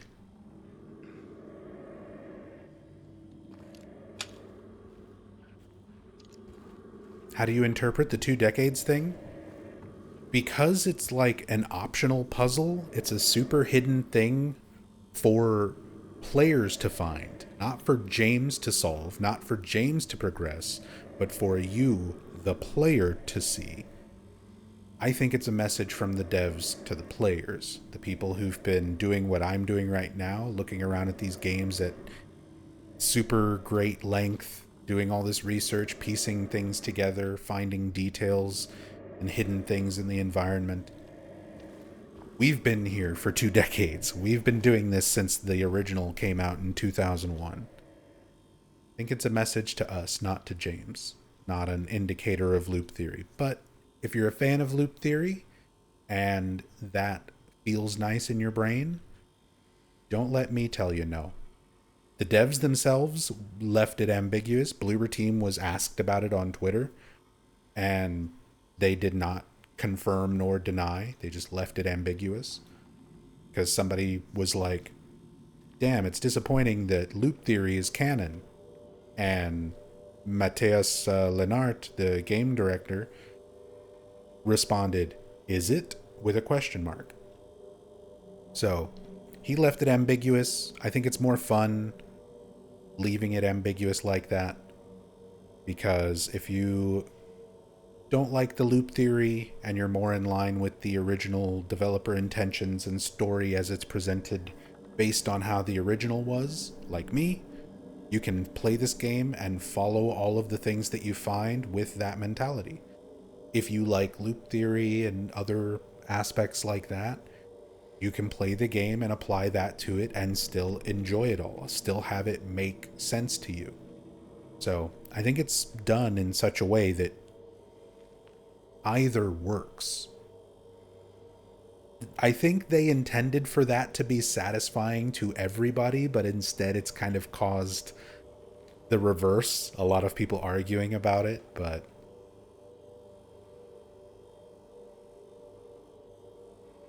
I think it's an interesting way to approach it. And I always think it's best when certain things are left fairly ambiguous. You need mystery and ambiguity and personal interpretation to really, I think, get the most out of Silent Hill games. Not just this one, but out of pretty much all of them.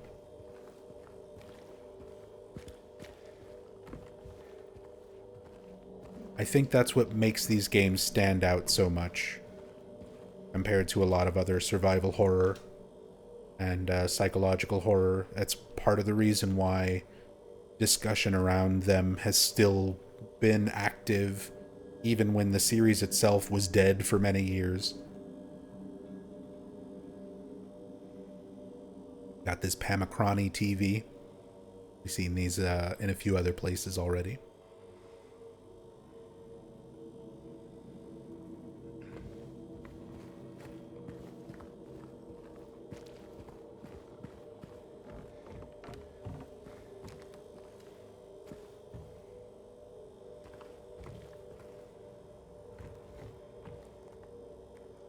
Whoops.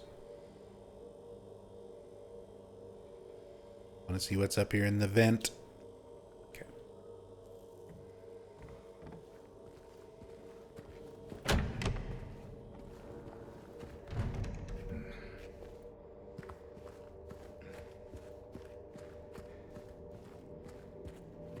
Just Googled it. Loop theory still doesn't make sense to me.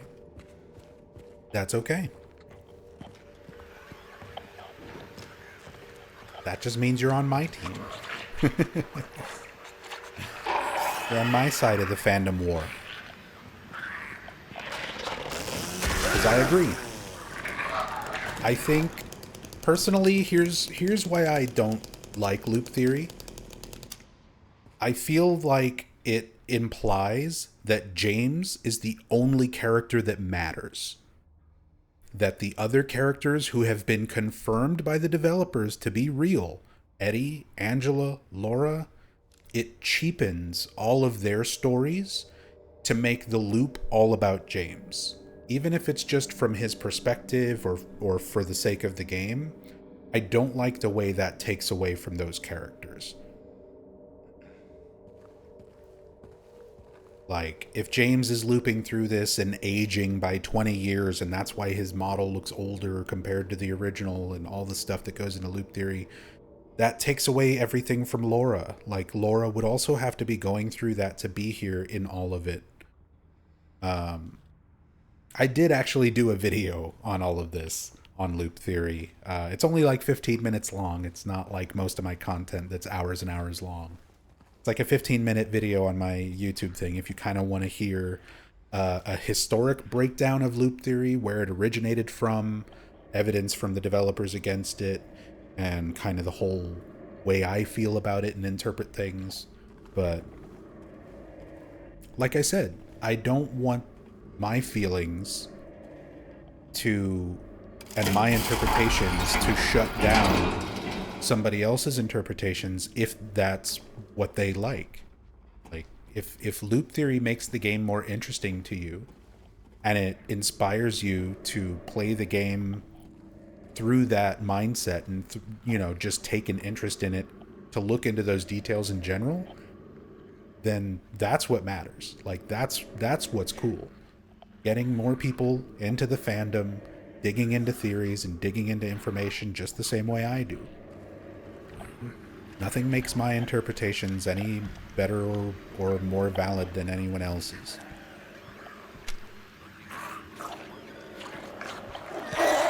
And I don't want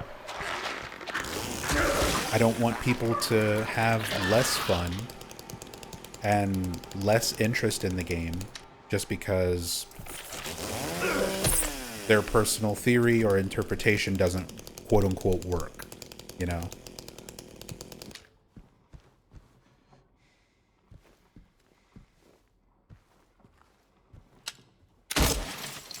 Nah, didn't turn into a picture.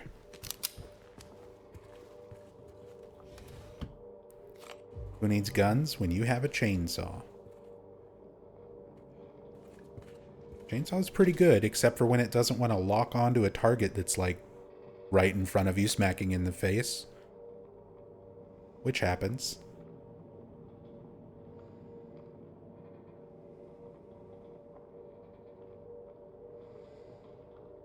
Oh, here we go. We got a radio. It's a Pagasonic. Power source. AC 60 hertz. Battery 6 volts. Bluebird Electric Industries. Made in Japan. Even though Bluebird's from Poland. There's the developers, Bluebird team, sticking their name in there. There's a few places where they've done that. I can appreciate it. Not like it's in big obvious places. It's like stuff that you can only see cam hacking and looking at assets like this.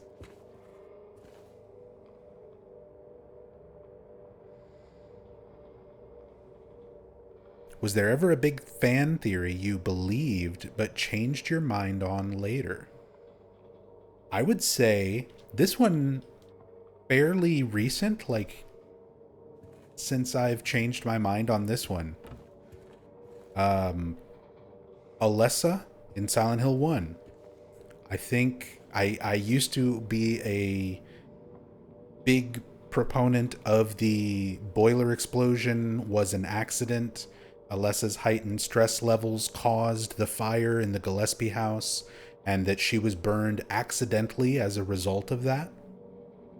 I'm leaning more towards Alessa was burned as intentional by Dahlia. Maybe not necessarily part of the ritual, but I think it was intentional, and that the boiler memo was the cover-up. I've switched teams on that one. I've been putting together a Silent Hill 1 iceberg and doing a lot of research and paying a lot of attention to the dialogue and stuff in context a little bit more closely. More than what you kind of do when you're just playing the game normally. And the way Dahlia describes Alessa's condition at when you're getting the good ending, Dahlia's got all of this dialogue about Alessa suffering a nightmare for 7 years in order to feed and grow the god. Her pain and suffering was a necessary thing for the god to grow, and the only reason it couldn't be born was she split her soul. So I, based on that dialogue from Dahlia describing what her plan was at the end of Silent Hill 1, feels more like it was something that Dahlia did intentionally. She knew that pain would be necessary, and burning, essentially crippling Alessa so that she also could continue maintaining control of her through Alchemilla Hospital and through her magic spells. And the fact that there are other cover-ups going on, that they're covering up all of the mysterious deaths in town related to people investigating the drug trafficking. Officer Gucci and the former town mayor, the hotel owner, and the person who runs the Indian runner, saying that they were scared of Kaufman and didn't want to wind up dead. Like Officer Gucci and like the mayor. All of that in context. The boiler thing being a cover-up for a fire that was intentionally set by the cult members.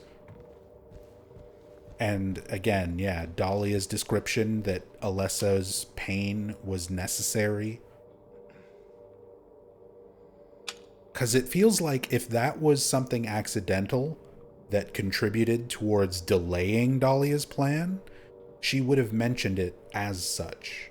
She wouldn't describe it as being something necessary for the god's creation.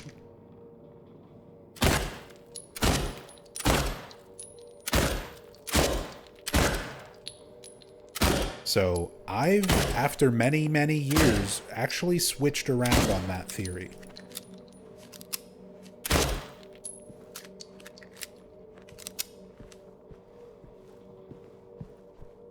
You get an achievement for doing that, by the way.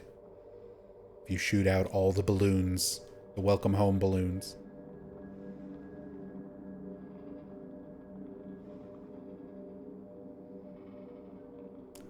Welcome home, here's your cake.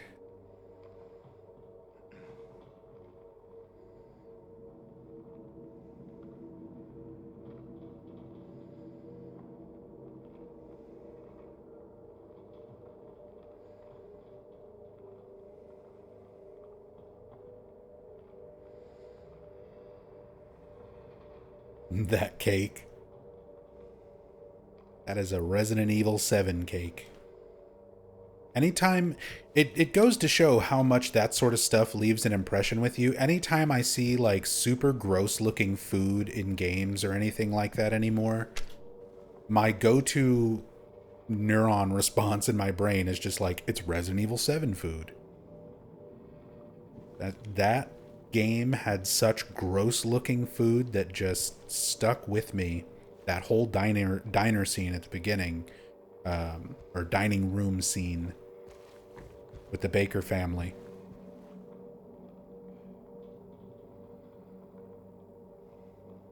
Another bottle of Head and Feet for anybody who missed that.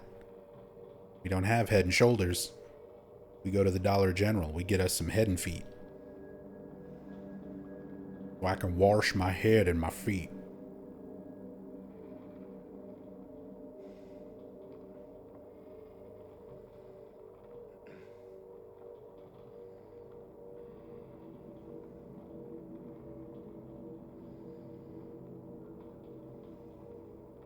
Argyle sweater.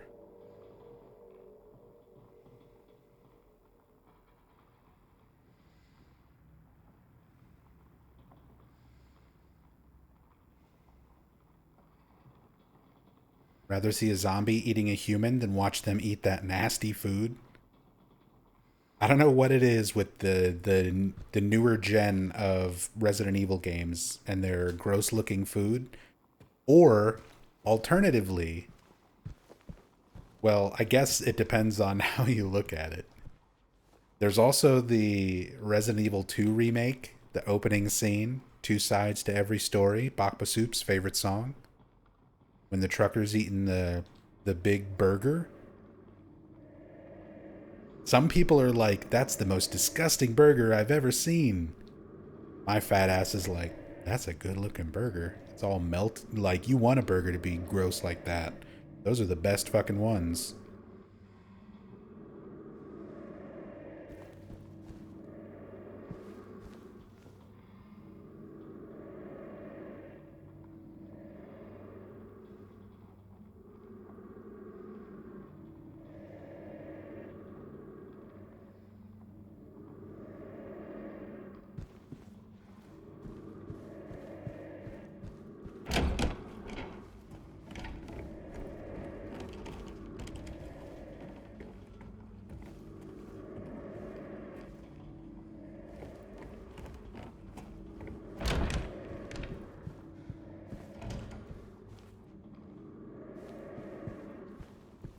Oh yeah, and since I didn't really talk about the welcome home stuff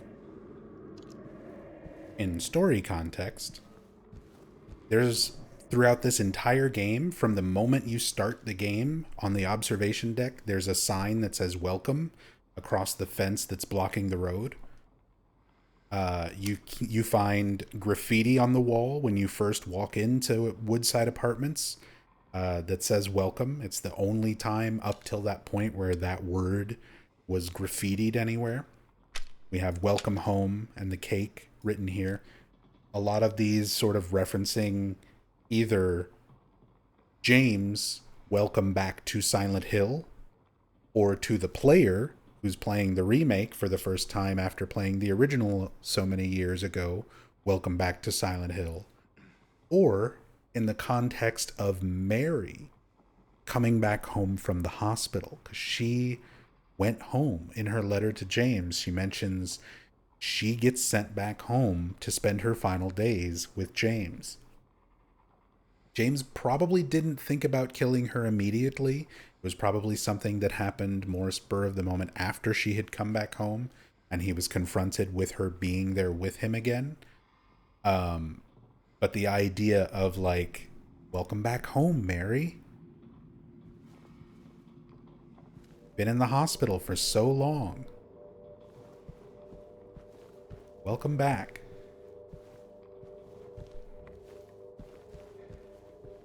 Only for James to kill you.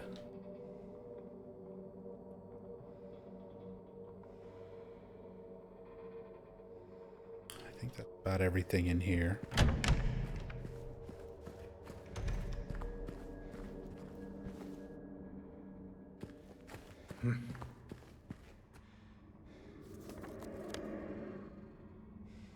Then on that side.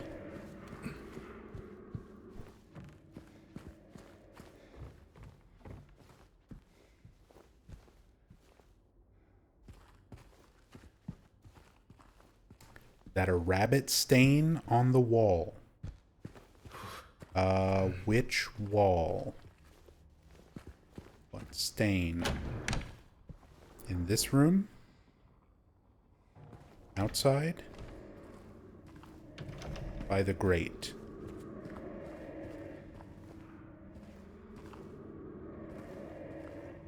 Oh, this, like this? I think it's just the texture of the wall. When you're looking at it from an angle. When you're looking at it.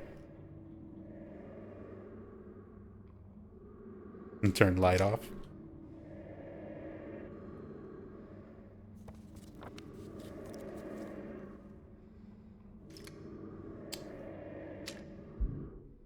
Even remember the damn hotkey I have for the flashlight.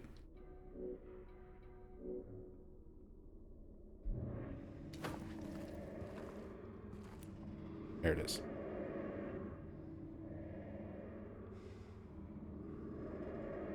I don't think so. I see what you're seeing, like, from this angle. But I think this is a case of pareidolia. Noticing a pattern in a texture or something that is not actually there. It's a very common occurrence. I even have a little segment about it in my Silent Hill 1 iceberg I'm in the process of working on. Somebody also asked in chat how far along that was. So I'm done with recording all the footage, recording all of the narration, like script and everything has been revised and researched over and over to a point where I'm happy with it. So now I'm doing my first pass on editing. I actually started that earlier today.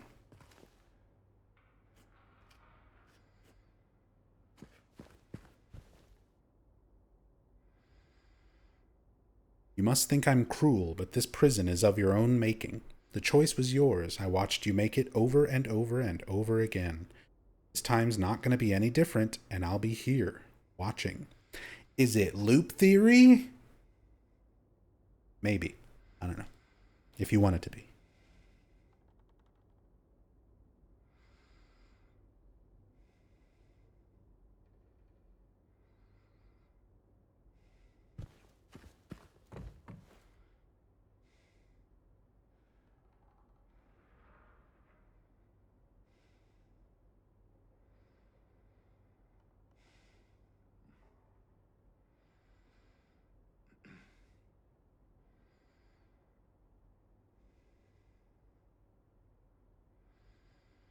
if not, what does it mean? It could represent some abusive tenant who was living here, who was trapping somebody in this closet. Maybe not literally in this like jigsaw torture room that's on the other side, but it could be metaphorical, the same way most of the notes that you find throughout the game are something that parallels events that happen to James and Mary and thematically fits events from his life, but does not fit contextually with bits of story that we know. Like the person who broke the jukebox record, that record that reminded James of Rosewater Park and Mary. Those talk about that person being a janitor who lived in the Saul Street apartments. James and Mary have been to Silent Hill exactly once on vacation. Mary got sick. They went home. They never lived here, and they never came back again. Mary even says, you know, you promised you'd take me here again someday, and you never did. So, like, the notes that you find, I don't think should be taken at face value. I don't think they should be taken literally.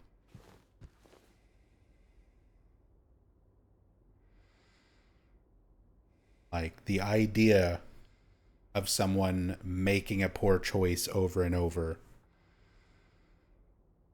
you can apply this to the characters in many ways.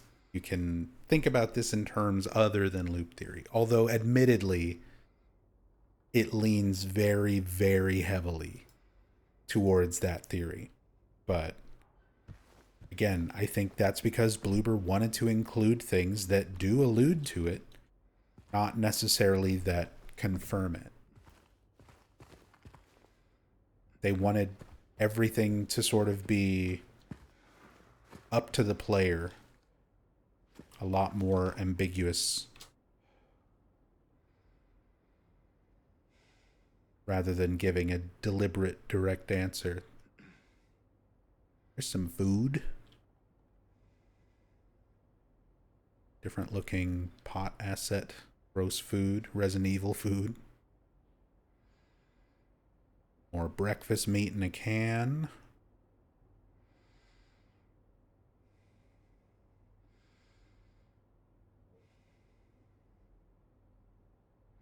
Some whatever this is on the plate.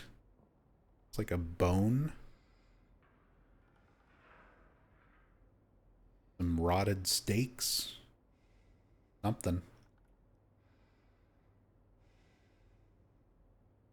Moldy bread.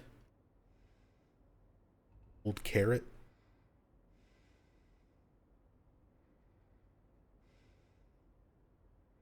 Oh, look at that. There's little dishes and stuff inside some of the pots and pans.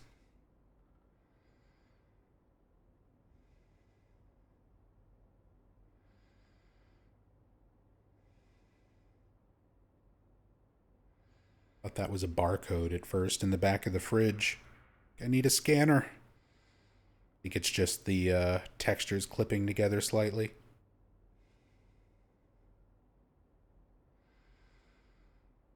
Really simple things to eat. I've been eating a lot of carrots since I fixed my diet. I will just, when I feel like snacking and I'm like, I need to eat something healthy, that's been one of my go-tos. Carrots.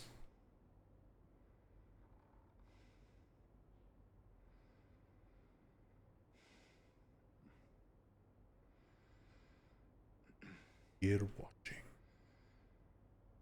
I love all the little like scribbles and doodles and stuff on the edges of the paper, some of these notes.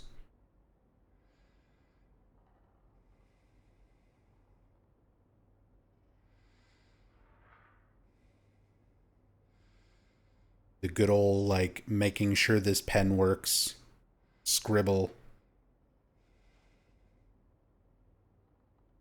Just the mindless like sort of doodling.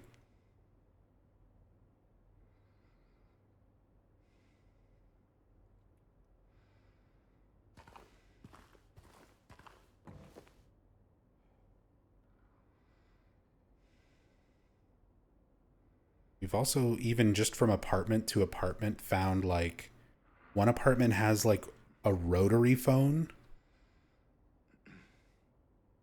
but then you have ones like this where it's like clearly a little bit more, slightly more modern than that. You know, your classic 80s wall mounted curly cord touch tone telephone.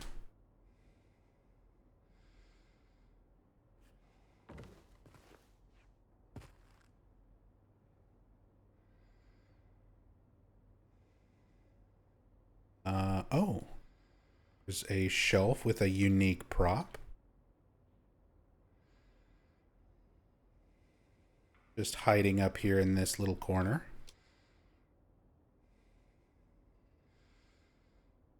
Little toy that we haven't seen yet.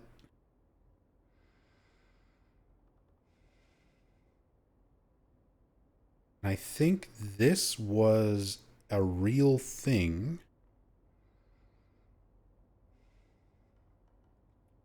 I remember seeing some other fans who found this and like looked it up a little bit more, and I think it's like a real toy. Maybe it's a specifically like Polish thing.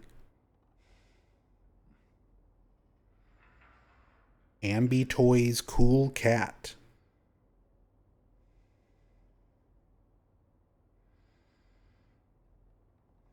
It is called the Cool Cat from Ambi Toys, and it's a real thing. Roll the cool little character and watch your child smile. Not an ad, by the way.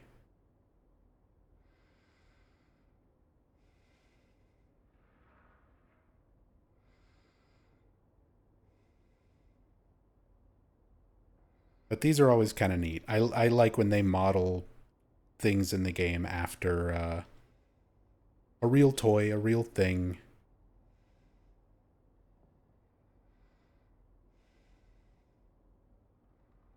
Something recognizable to someone, you know? Somebody who owns that. Like, whoa, what's it doing in this game? Stuck up on a corner of a shelf where you can't even see it without a cam hack.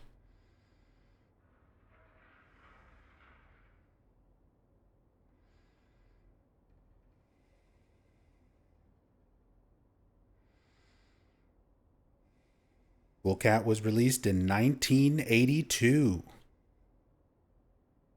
Okay.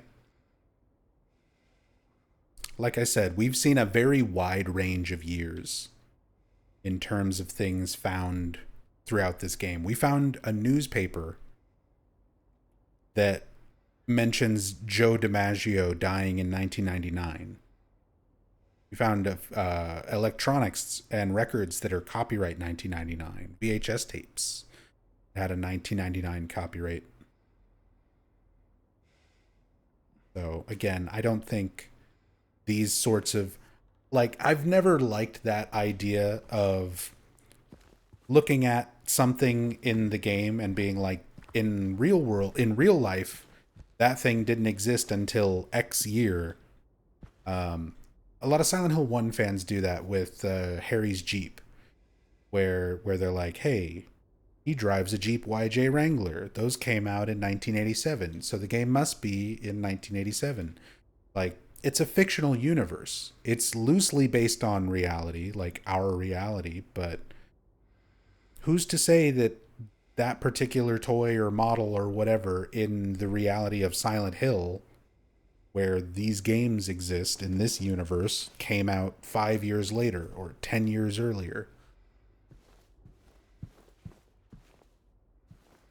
I just don't think using that as a point of reference to try to form a timeline makes the most sense.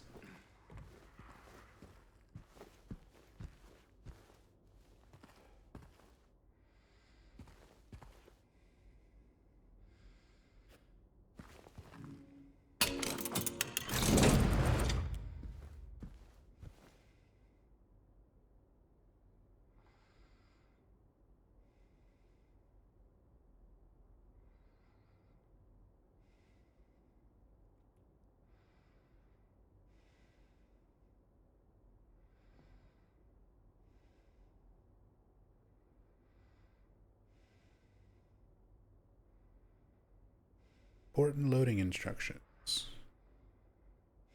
Let's spin in circles about it. Nah. There's an interview with Silent Hill 1's director, Keiichiro Toyama,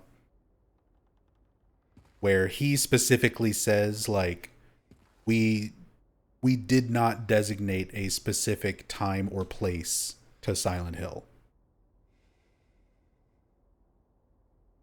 Like, that is intentional from the director to not there's little hints about the time period based on things in the environment and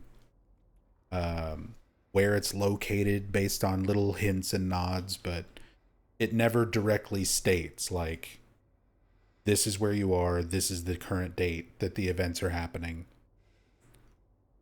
And I try to respect that aspect of the developers. It's fun to do, like, the thought experiment of trying to tie all these games together, but they're fictional games. They're fictional games that were not written as a series. They didn't plan 1, 2, and 3, and 4 and write them all out all at the same time to be this big interconnecting story. They made one game, and that game sold well, and then Konami gave them money and said, make another one. And then they made it up after the fact and try to connect it to other things the best they can, reference the other games and other characters and other events, but they weren't designed to be this big continuous overarching story that makes a perfect timeline. And yeah, they just, if you're the type of fan who has fun connecting those dots and putting together your fan-made timelines and arguing about them, go for it. I've spent enough of my life researching these games and going down that rabbit hole and basically coming up with nothing, because at the end of it is just the developers saying, we didn't give it a name rather we didn't give it a date or a place on purpose. And that's kind of where that ends for me.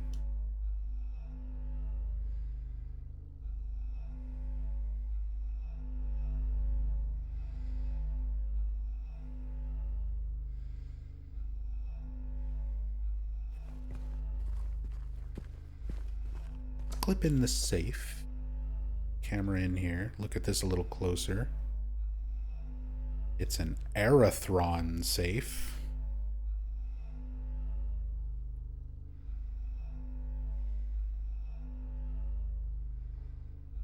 Not to be confused with Arathorn. Arathron, that is the other name for Aratron, one of the 7 Olympian spirits, which is mentioned in Silent Hill 1.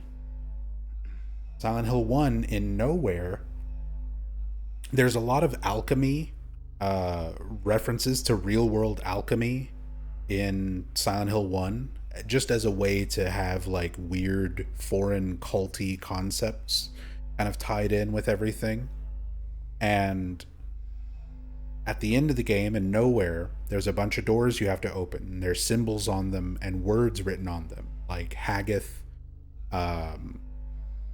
Phaleg, and so on. Those are Olympian spirits, which are known throughout alchemy and occultism and various other historical things in real world. And Arathron, or Aratron, is one of those Olympian spirits mentioned in Silent Hill 1.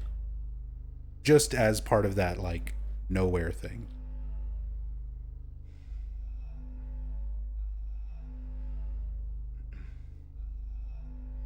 Like the detail here. Again, all the textures, the, like, where the paint is scraped off and you can see the rust underneath from the handle and people's hands and things scraping against this so many times. All the little scuffs and things on the dial. I just can't get over how detailed all these textures and objects are.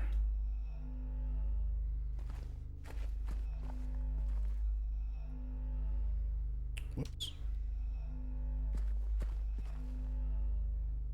river flowed right, serene and so clean. The viper zigzagged left, so cruel and mean. And so right I went, my steps short and tense, into a darkness so deep and so dense. I like the variation on the puzzle difficulty, by the way. The changed poems and setups and stuff for rooms like this.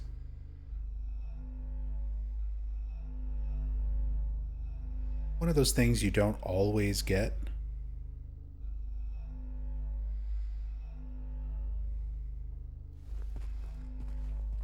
Sometimes in a lot of games, like even when you change difficulty, stuff doesn't really change as much as you would think it would. And sometimes you get like entire new puzzles written. Silent Hill 3 was really good about that, where all the puzzle and riddle difficulties like drastically change each of the puzzles. Of course, you've got the infamous Shakespeare, which isn't the most fair example, but it's still interesting, like how much stuff changes.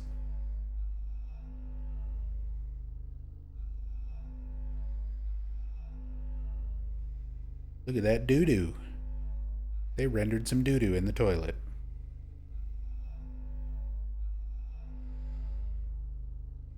Called the shit poop.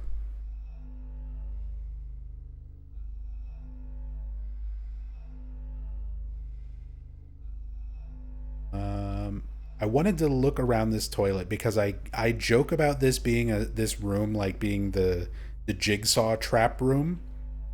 And this toilet with the like broken tiles and stuff very much reminds me of the toilet in the first Saw movie. And I wanted to see if maybe they put the little like heart anywhere,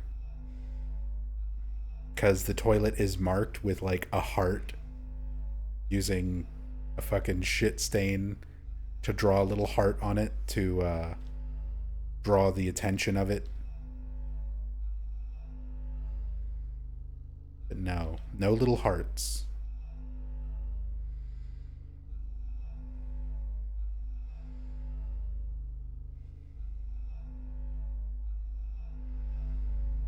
This is why we cam hack, to find poo poo. One of many reasons.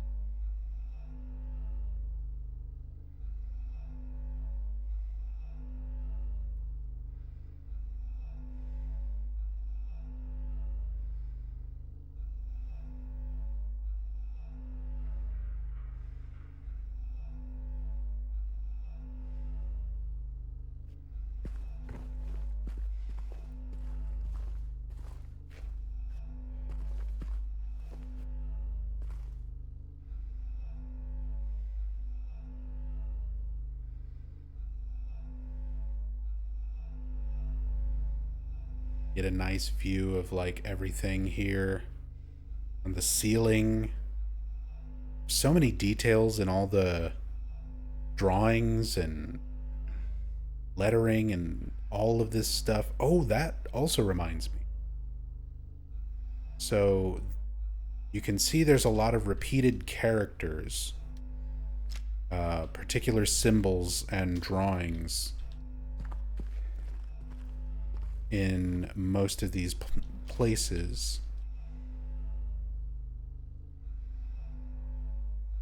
And there was actually a fan, somebody on the Silent Hill subreddit, who started making a cipher and trying to translate these symbols to see if they were a message. And it spells out like parts of a Bible verse. Let me see if I can find that.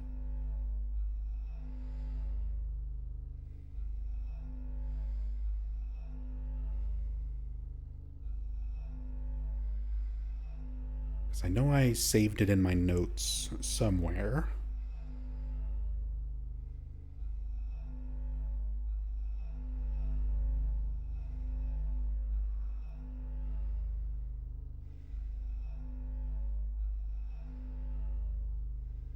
So it was a user on subreddit named Tommy Rockbottom. I actually recognize that username too. Tommy has been on Silent Hill forums from like way back in the day. He's put together like timelines and all sorts of stuff for the fandom for the past like 20 years. But he posted like 4 months ago, I cracked the code of the glyphs drawn on the walls of the safe room, and then shared the cipher and a bunch of images.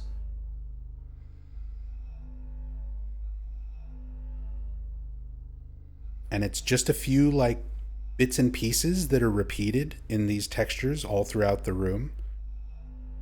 But it's the words sins, the path, righteous man, and another person responded that it was bits and pieces from Ezekiel 25:17. That's the famous Pulp Fiction, Samuel L. Jackson. Ezekiel 25:17, the path of the righteous man is beset on all sides by the iniquities, the selfish, and the tyranny of evil men. So, possibly a little reference there, but super, super hidden if that's the case. The fact that it would be hidden in like a symbol cipher and then just scattered around this room like that. This is why, like, I don't know, I'm a good Silent Hill fan. I'm good at researching and I'm super invested in like learning things about these games and sharing them with people. I'm not the type of fan where I'm smart enough to figure out like the cipher, the symbols on the walls actually being something, and like how to piece that together.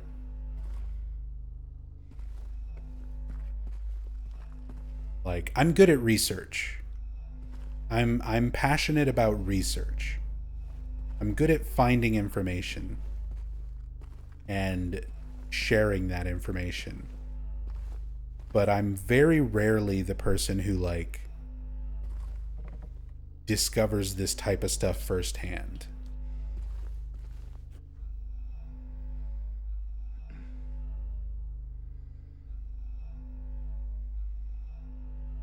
Instead, I'm the person who finds out that the speaker in the corner says rabarbar. I'm like, oh, that's neat. That's funny. I don't know what rabarbar means, but there it is in the game.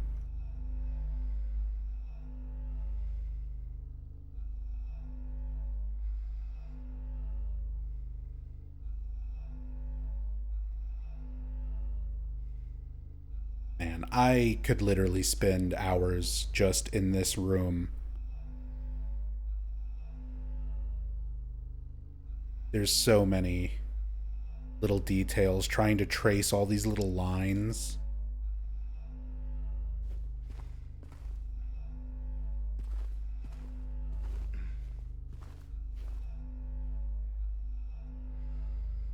How would you even figure? I'm also thinking about that now. Like, how would you figure out this cipher? There's not a single situation where you can attribute like a symbol to a letter. Not that I see.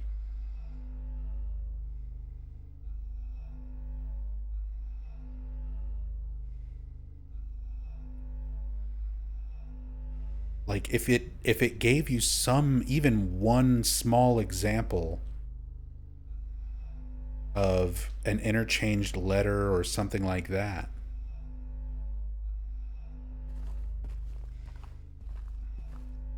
you can kind of work from there. But there's like nothing like that. It's just symbols.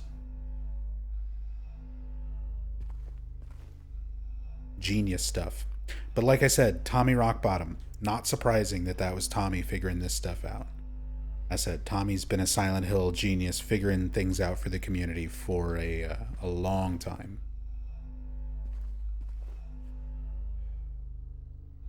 I like the difference in this puzzle, how you have different things highlight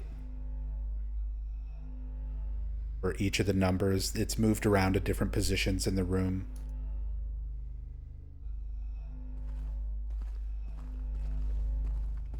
So if you're playing on normal or if you're playing on hard, this will be different. This will be different. The numbers, the actual solution, I'm pretty sure is always the same. I think it's 15, 11, 13. Yeah, there's the snake. There's 11.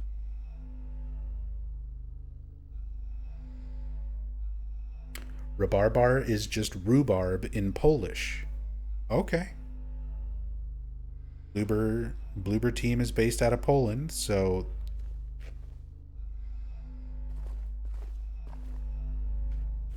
that makes sense. I mean, sort of. I don't know why they would call that speaker rhubarb, but sure.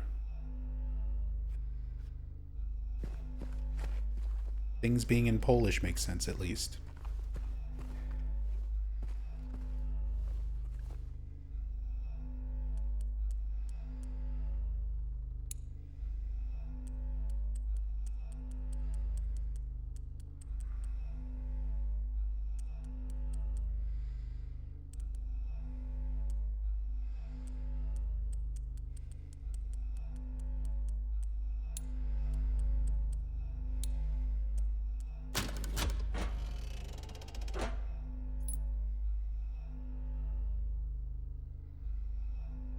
Old man coin.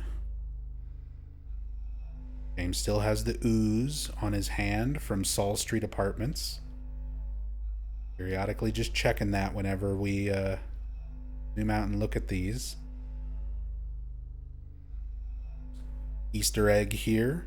The same Easter egg that was in Silent Hill 2 OG. So on the coins, there are messages written. And those messages are written in Japanese, translated into English, and then typed out using a font called symbol font. So if you start from like the left side of the coin and go around clockwise, in symbol font, this is Tugiha, which is a slight mistranslation of the Japanese word or phrase tsugiwa. So in Japanese, tsu can also be written as tu, and ha can also be written as wa. So that would give us tsugiwa, which means up next is. It's basically before a list of things or people, and this is a list of people. So the first one on here is Eiichi, written out in symbol font. Eiichi Ito was the item designer for Silent Hill 2, the original. Not for the remake, but for the OG Silent Hill 2, Eiichi Ito designed the coins, the health drinks, like all the items and icons that go into your inventory. That was Eiichi Ito. So Tsugi wa Eiichi, Toshiko, Rinta, and Asuma and Zante. So these are either the names of devs who also worked on the game along with Eiichi Ito. They could be friends or family of Eiichi Ito. It's not confirmed who they are. There's nobody on the credits with those names other than Eiichi himself. But yeah, that's an Easter egg from the original Silent Hill 2 that Bloober Team kept when they made the coin models for this. Again, those little details, props to them for keeping that kind of stuff in. Steel key. He's not. Oh, there it is. I was about to say he's not doing the pinky thing when we pick stuff up anymore, but keys, he does that. The elegant pinky.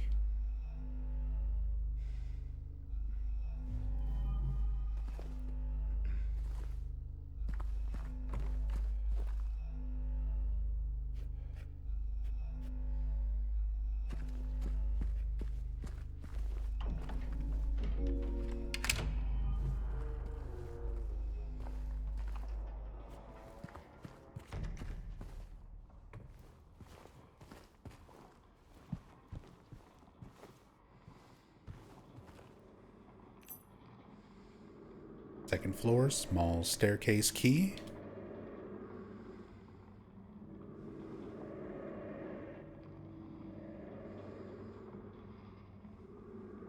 There's that same Toluca build and renovation tag on it that we saw on the lock. Gives you an idea what that key goes to. A chair with a stained tarp. Just stuff like this. Just duct tape, chair, blood, tarp. Clearly something bad was going on here. But just the environmental storytelling, giving you the implication of something. The torture scene from Max Payne happened here. Yeah, right? Reservoir Dogs.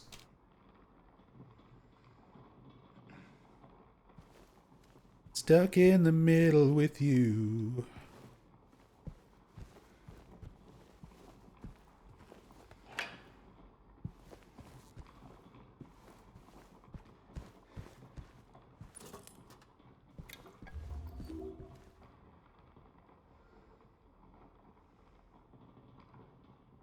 Here's the vacuum. We saw one of these in another spot. 666 made in hell. The cleaning Lux with edge brushing. A skull. Super clean.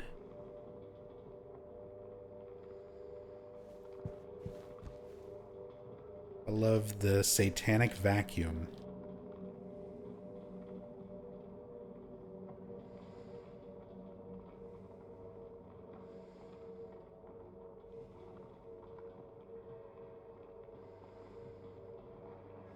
Things hiding around there.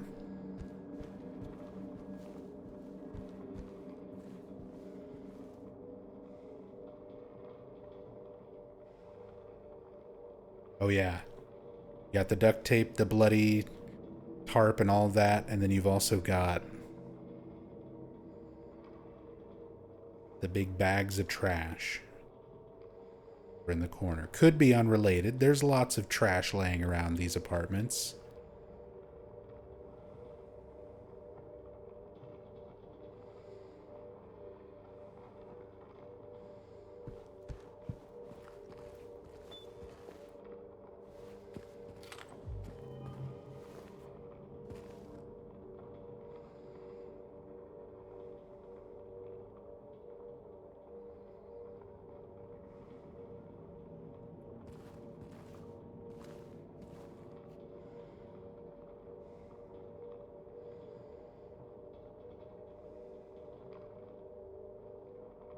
The little tins, we saw one of these. Like your tea, your coffee, your chili powder.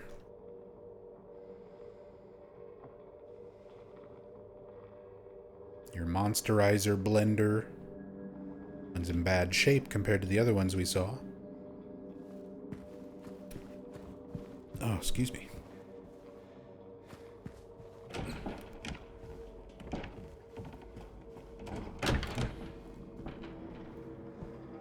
Opens back up to here.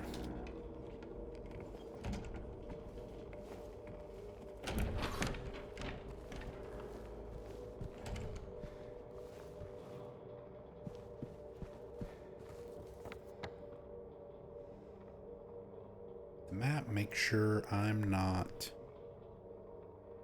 missing? Anything cool? Any rooms? Any potential hidden things?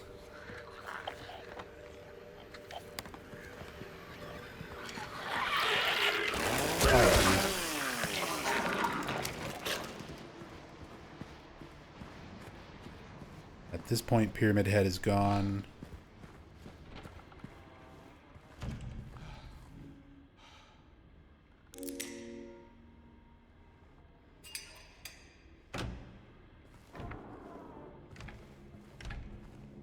Have you ever tried to use the Silent Hill ambient soundtracks to try and sleep? I love it.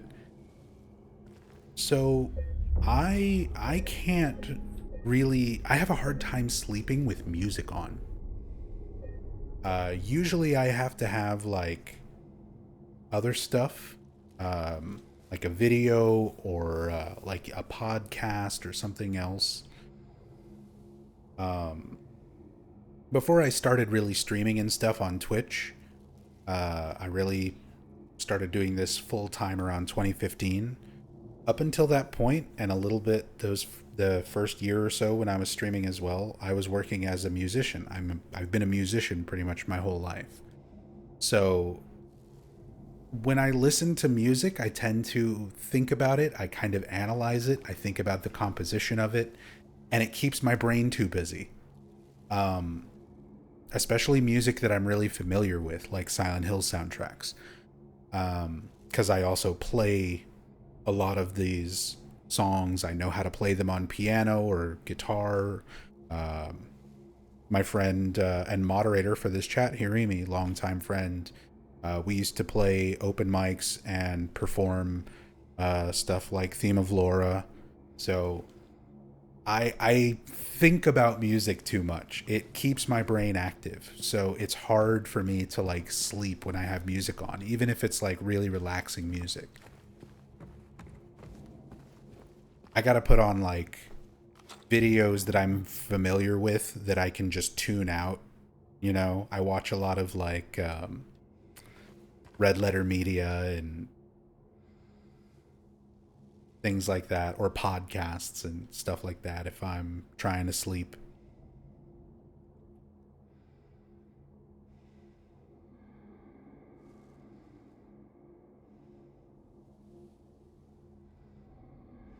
Nice bike.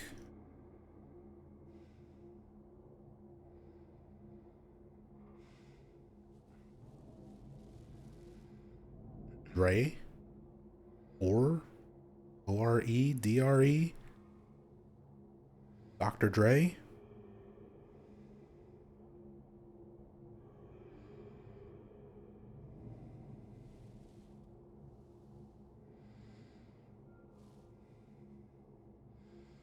EOR?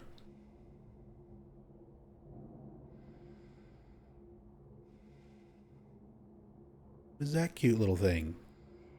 It looks like a little character. Like a Binding of Isaac ice cream. You know those ice creams with the gumball eyes that are always fucked up? Like in the wrong places? Reminds me of one of those.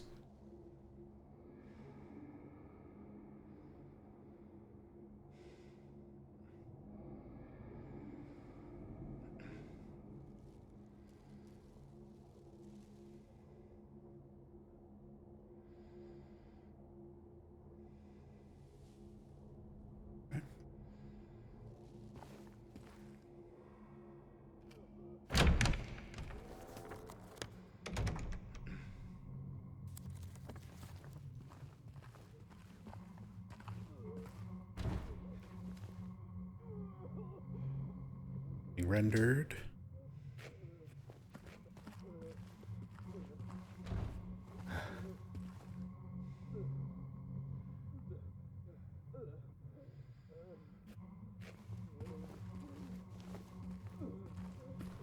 Also, I'm just trying to think of other stuff when I'm trying to sleep.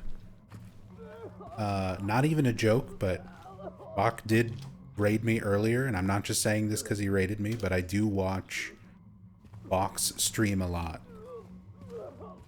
when I'm trying to relax. I like Bach's channel. He's one of the few people on Twitch that I still watch after all these years. A lot of times I don't get to catch him live, though, so I usually watch the VODs when I'm trying to sleep.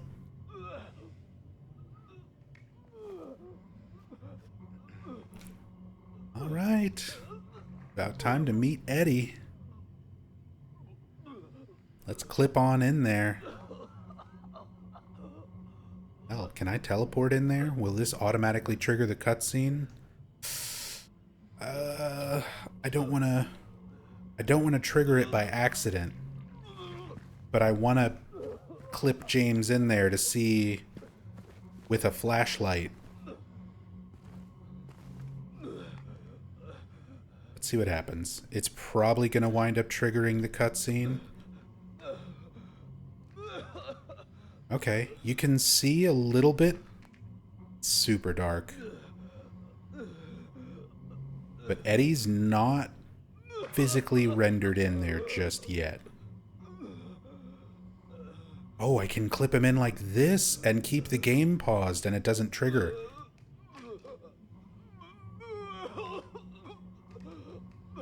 There we go. Invisible Eddie puking.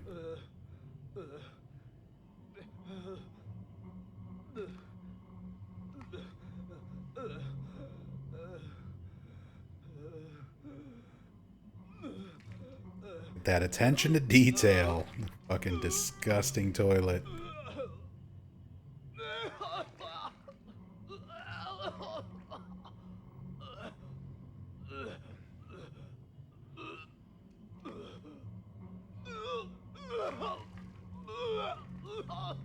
The dynamo water heater, I guess.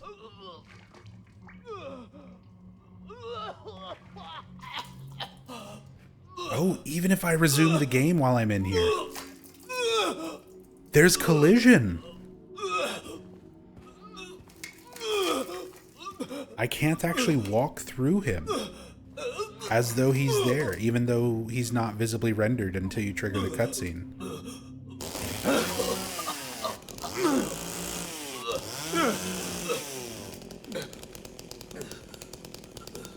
I can walk everywhere else, I can't walk through here.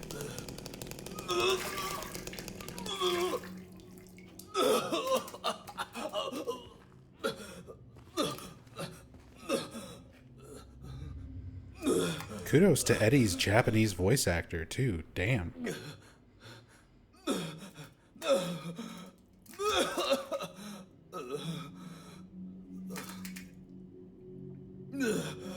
Okay, let's teleport back out of there. Finish looking at some other stuff here. We've got a body in the fridge. Get a better look who this is.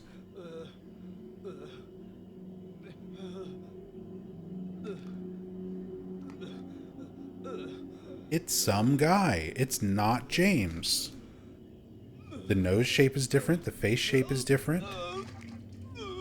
Because we just saw the James corpse in the other room, the one under the sheet in front of the TV.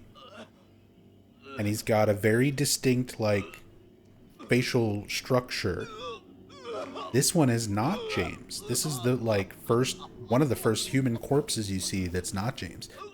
And this is actually something from the original Silent Hill 2 as well, where Eddie's victims are distinctly different models from James's manifested corpses of himself. And once you actually confront Eddie later on in the labyrinth where you fight him, you're sort of seeing James and Eddie's other worlds, their different perceptions of reality overlap with each other. Where Eddie's been perceiving this bully that's been tormenting him, and James has been manifesting these corpses of himself. And then when you get into the room where you fight Eddie, there's James corpses all around. that Eddie is talking to as though they are his bully. So it's meant to give you that idea that both of these characters are seeing something there that's manifested, but they're perceiving it in completely different ways. And you're seeing it like overlap when they confront each other. So I like that they kept this kind of detail to make Eddie's victims distinct from just being another James corpse.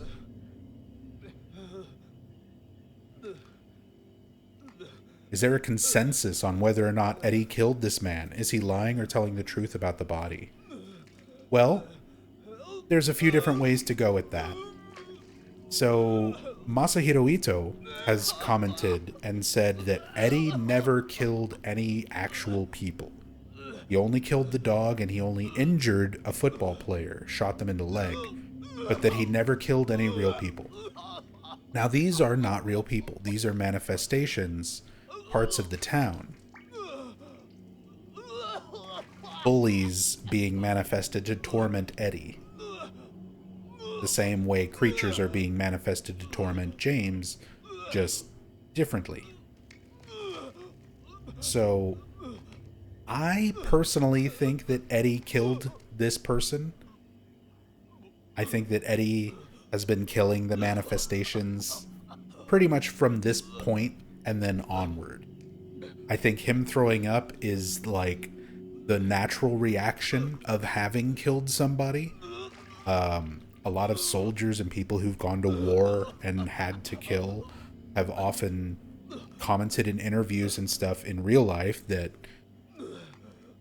killing somebody is a hugely traumatic event, and a lot of times you're going to have very violent physical reaction to it, unless you're just like a complete psychopath, which Eddie eventually becomes, but I think he's pushed to that point by how he's dealing with these manifestations. I don't think he's necessarily at that point here. He was tormented enough to kill this person, maybe intentionally or unintentionally, but he's still having that visceral reaction.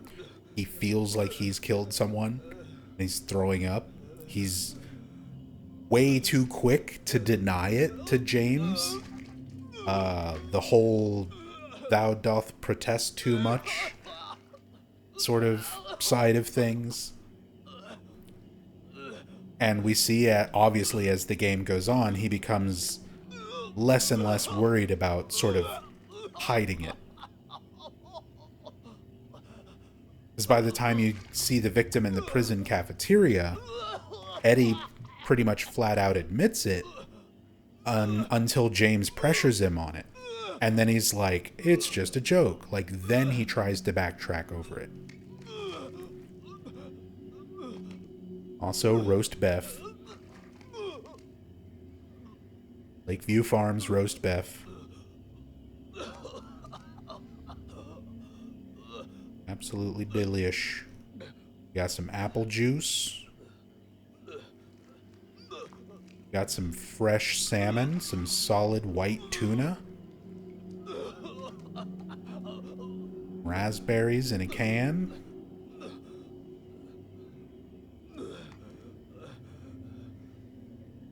Some rare tuna, chunk light tuna and olive oil. Tuna, they were big on tuna. Carrots? Rotted carrots?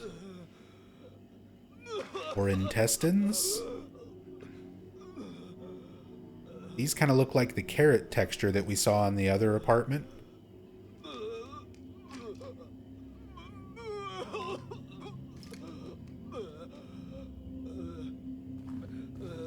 If I can get a little more light on it. Yeah. Rotted carrots.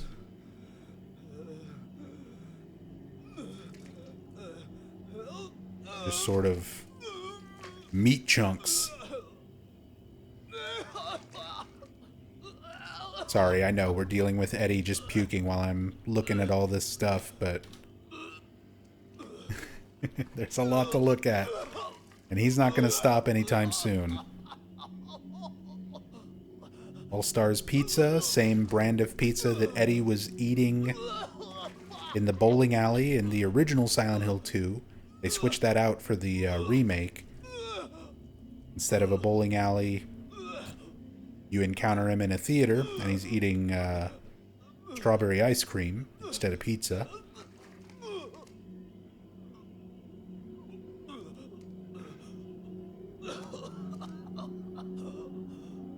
There's our butter cake, the classic original Silent Hill 2 background prop, faithfully recreated for the Silent Hill 2 remake. I love it.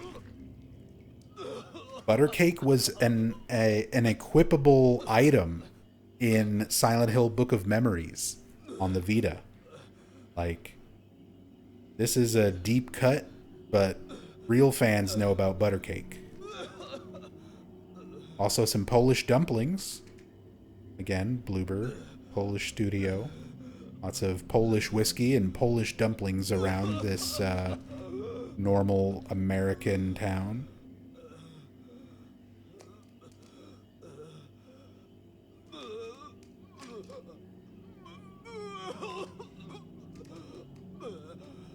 Vice biscuits.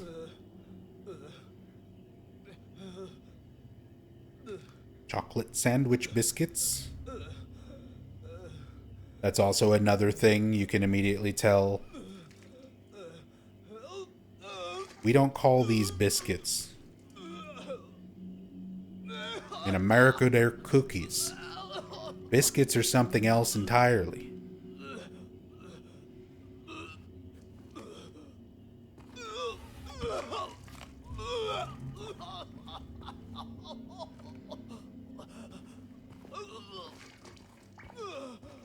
It's just funny seeing those little things that, like, because they're not an American studio, there's a lot of things that are distinctly Polish or sort of European in the way that they're presented. Nutto tone. Okay, Eddie.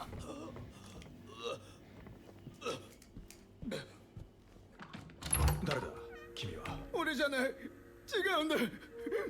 俺は何もしてないんだ。おい、大丈夫か。俺は何もしてない。あれは最初からあったんだ。あれ？ああ、あの男のことか。キッチンの。何もやってない。俺は人殺しなんてしない。大丈夫。やったとは思ってない。私はジェームス。ジェームス・サンダーランド。エディ？エディだな。君はここに住んでるのか？いや、この町の人間じゃないんだ。だから用があってここに？まあそんなとこだ。で、奴らがやってきて、わけもわからず逃げてたらここに来た。安全だと思ったのに冷蔵庫の中に奴が。落ち着こう。深呼吸だ。なあ、ここも安全じゃないみたいだ。奴らも町全体も何かがおかしい。早く出た方がいいと思う。ああ、その通りだな。あんたも行くか。一緒にこの町から出ようぜ。一緒には行けない。今はまだ人を探してて。そう。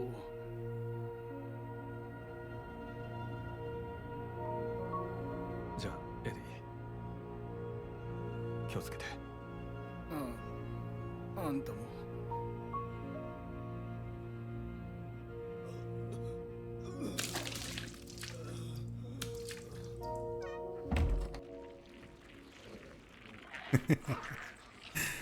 I love the comments. Keep forgetting it's Japanese this time. 私はジェームズ。エディ、なあ、大丈夫か？ああ、多分。So now that we've now that we've actually triggered the cutscene with Eddie, now if we clip in there, he is actually still in the bathroom. He's physically there now. Oink. Teleport in there with him.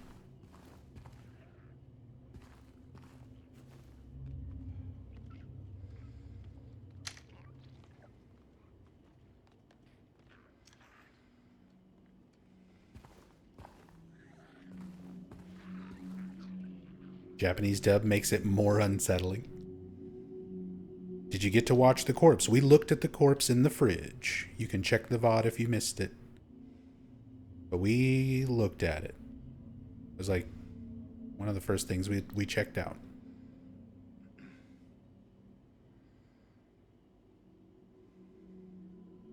There we go.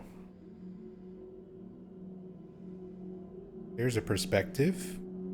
What it's like to be the toilet that Eddie is puking in.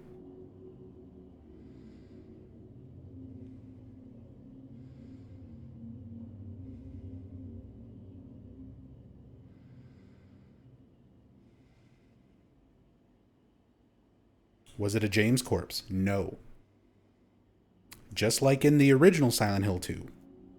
Eddie's victims, his manifestations, are distinctly not James corpses until their other worlds overlap in their final confrontation.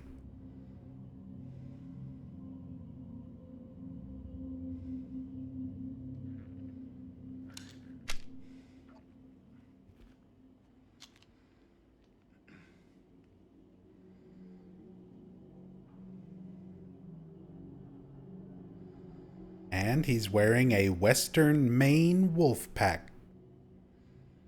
Go wolf pack. 3 wolf moon. It is 3 wolves and a moon.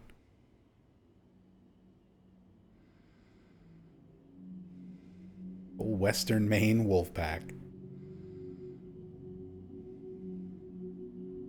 That would have been great if it was actually the 3 wolf moon, like, artwork. I love that artwork so much. I have my own merch called 3 Meowsin Moon, where it's a parody of that with my cat, my big old fat orange cat, Harry Meowsin. Check out my Design by Humans link below if you would like your own 3 Meowsin Moon shirt or hoodie. Shameless plug. I have merch.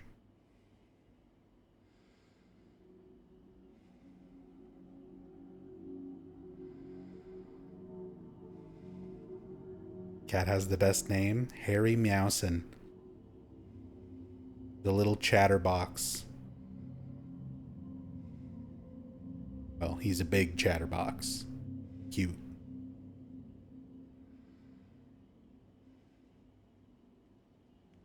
That's cool. Also, more Maine confirmation. Quite a bit of that in the remake.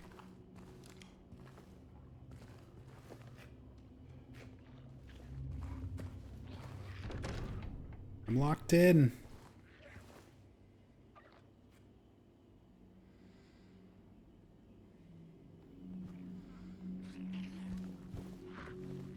And we've got a lot of stuff in here, just like in the original game. Right across from Eddie, you sort of get little glimpses of things that are relevant to the characters in the environment where you meet them. Same thing with Angela. But just like that with Eddie,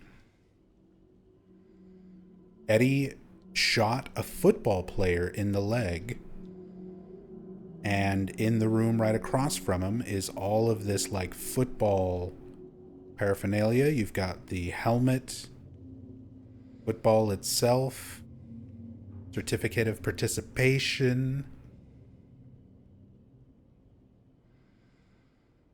names and stuff are all scuffed out.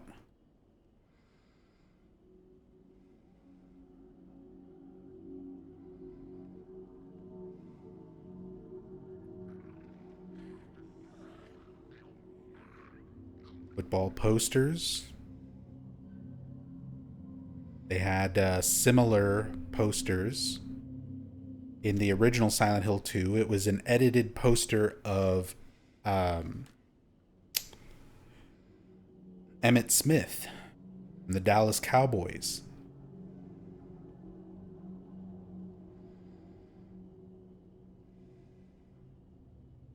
As a native Texan, I'm obligated to say, fuck the Cowboys.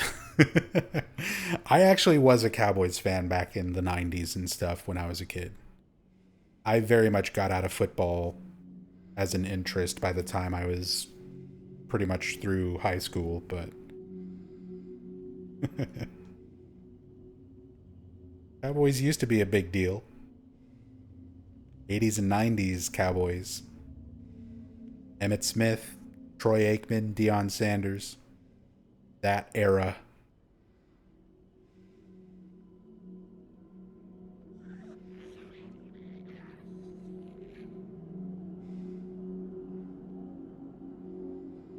Football, Super Bowl.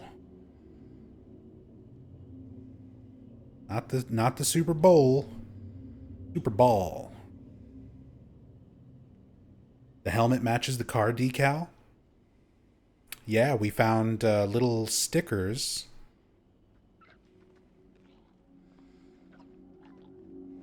Found some stickers on Eddie's van at the very beginning of the game.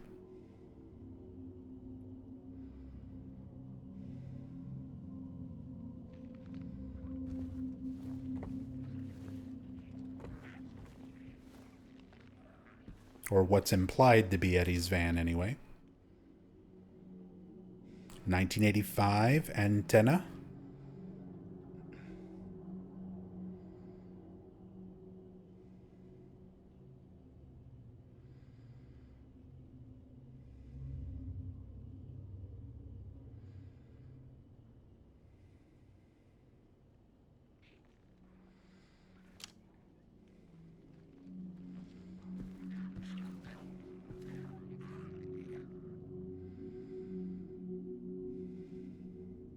Football, power sport. Again, these are basically recreations. They're slightly different images, but still made in kind of the same style with a lot of the same text as the posters in the original Silent Hill 2.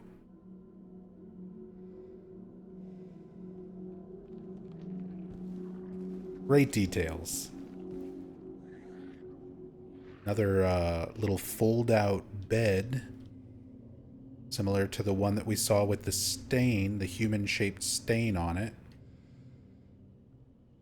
This one might also have a stain. You can see kind of like the head here. The rest is just covered by the blanket.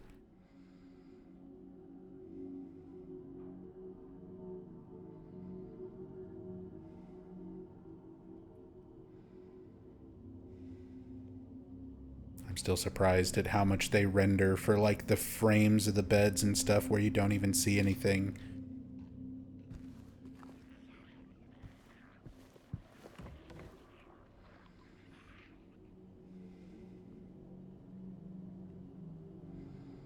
Same newspapers we've been seeing. Insurance prices, anything hiding in the drawers? No. But yeah, lots of things related to Eddie around where you meet him. The abundance of food, the pizza boxes and spoiled food, the fridge itself, the corpse representing one of his victims or his bully, the football stuff referencing the player that he shot in the leg.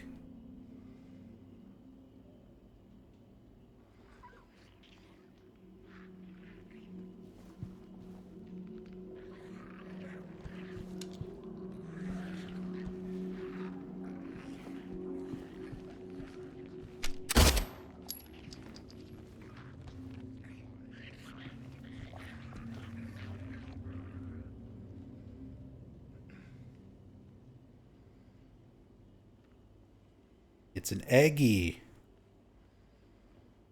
Good old Eggy computer.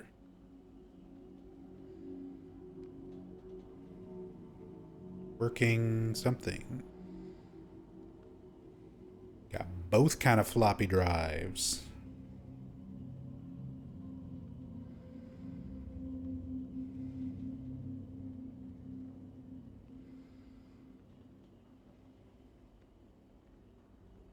And a K-Seroc, S-E-R-K-S-E-R-O-C printer 105C. Hospital written on it.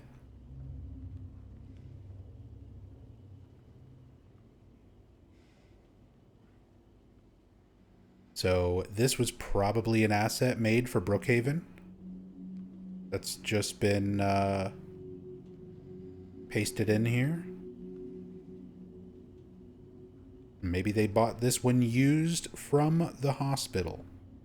They bought it at that yard sale, the community yard sale that was being advertised. Going on in the parking lot in Midwich. That's a note that we found in yesterday's stream.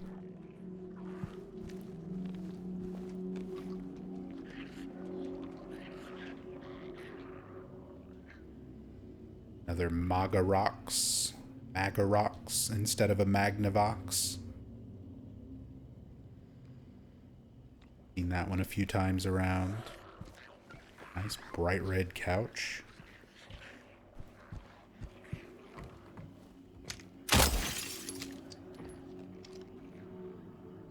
Got another painting hidden behind a thing? No. Just swipes and stuff through the dirt. Already found one painting kind of hiding behind reflective glass. Now I'm curious about checking a lot of other spots like that, see if there's more. As far as I know, it's just that one, but who knows? There might be other ones that hadn't been discovered.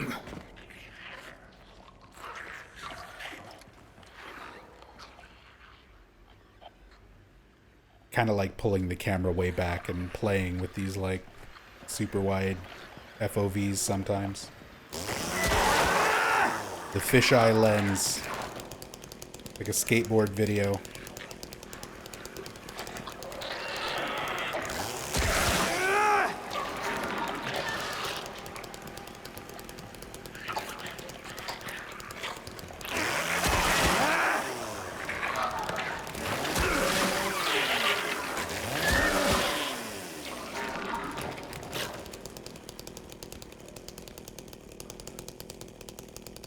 Maybe not that far. Snake coin. We actually looked at this at one of the previous streams. We clipped the camera out here to look at this coin. Just like the old man coin, it's got the Easter egg in symbol font written around the edge of it. Tsugi Eichi Toshiko Rinta Asuma Zate. Same as OG.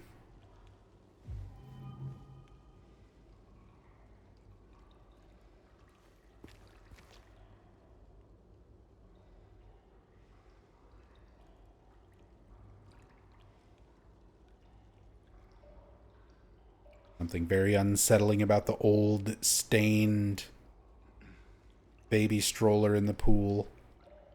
Just like with the OG, but now there's just even more detail to it. It has the, like, indentation still. You have kind of a baby-shaped stain / indentation there.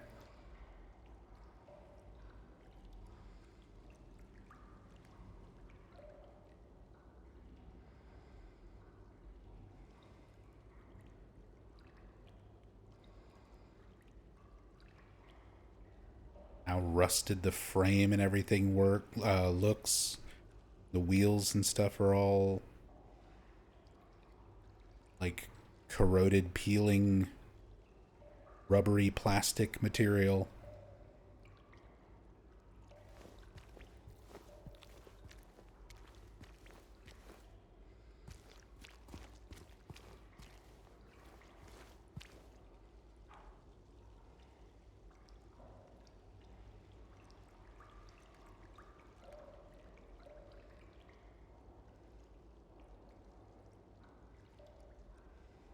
random trash and stuff strewn in here. Most of this is trash assets that we've already seen.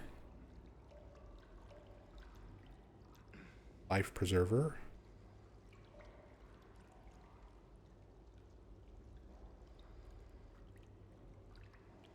Unique graffiti here as well. So a lot of fog. Moments where you actually kind of get outside, but you're still indoor. The fog really rolls in thick.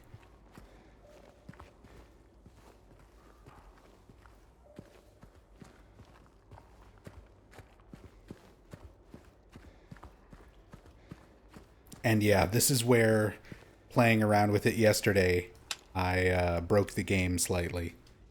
Turns out the game doesn't like it if you clip through here and try to just skip the apartments. I'm like, yeah, let's just go over here where Laura is. And things start de-rendering. If you teleport James out here, it kind of starts like unloading stuff. I'm gonna try not to crash the game here at the very end.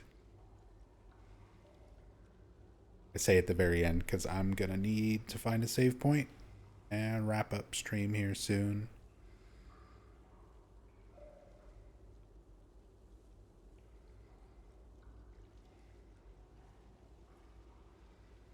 Showed this during the last stream, but since we've got a lot more people here watching today, also got this Silent Hill map. This is the original Silent Hill 2 map.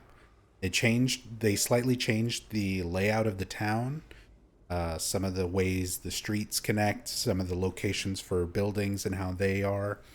So like compared to our actual town map, I don't even know if it lets me...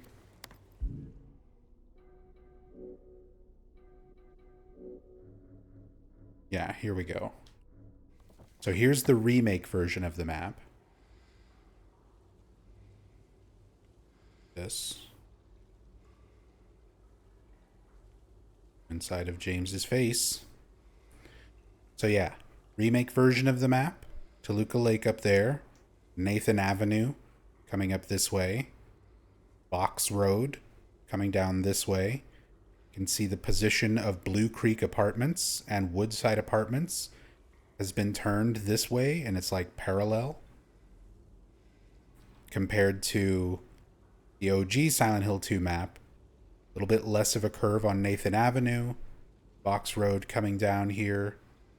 Blue Creek and Woodside. A little bit more separate. Just the visual differences.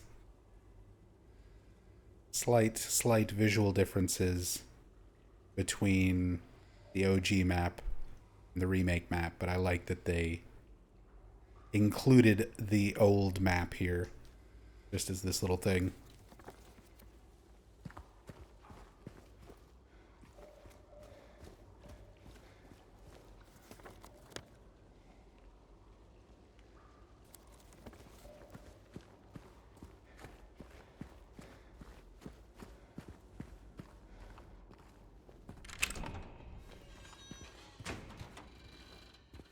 That opens back up here.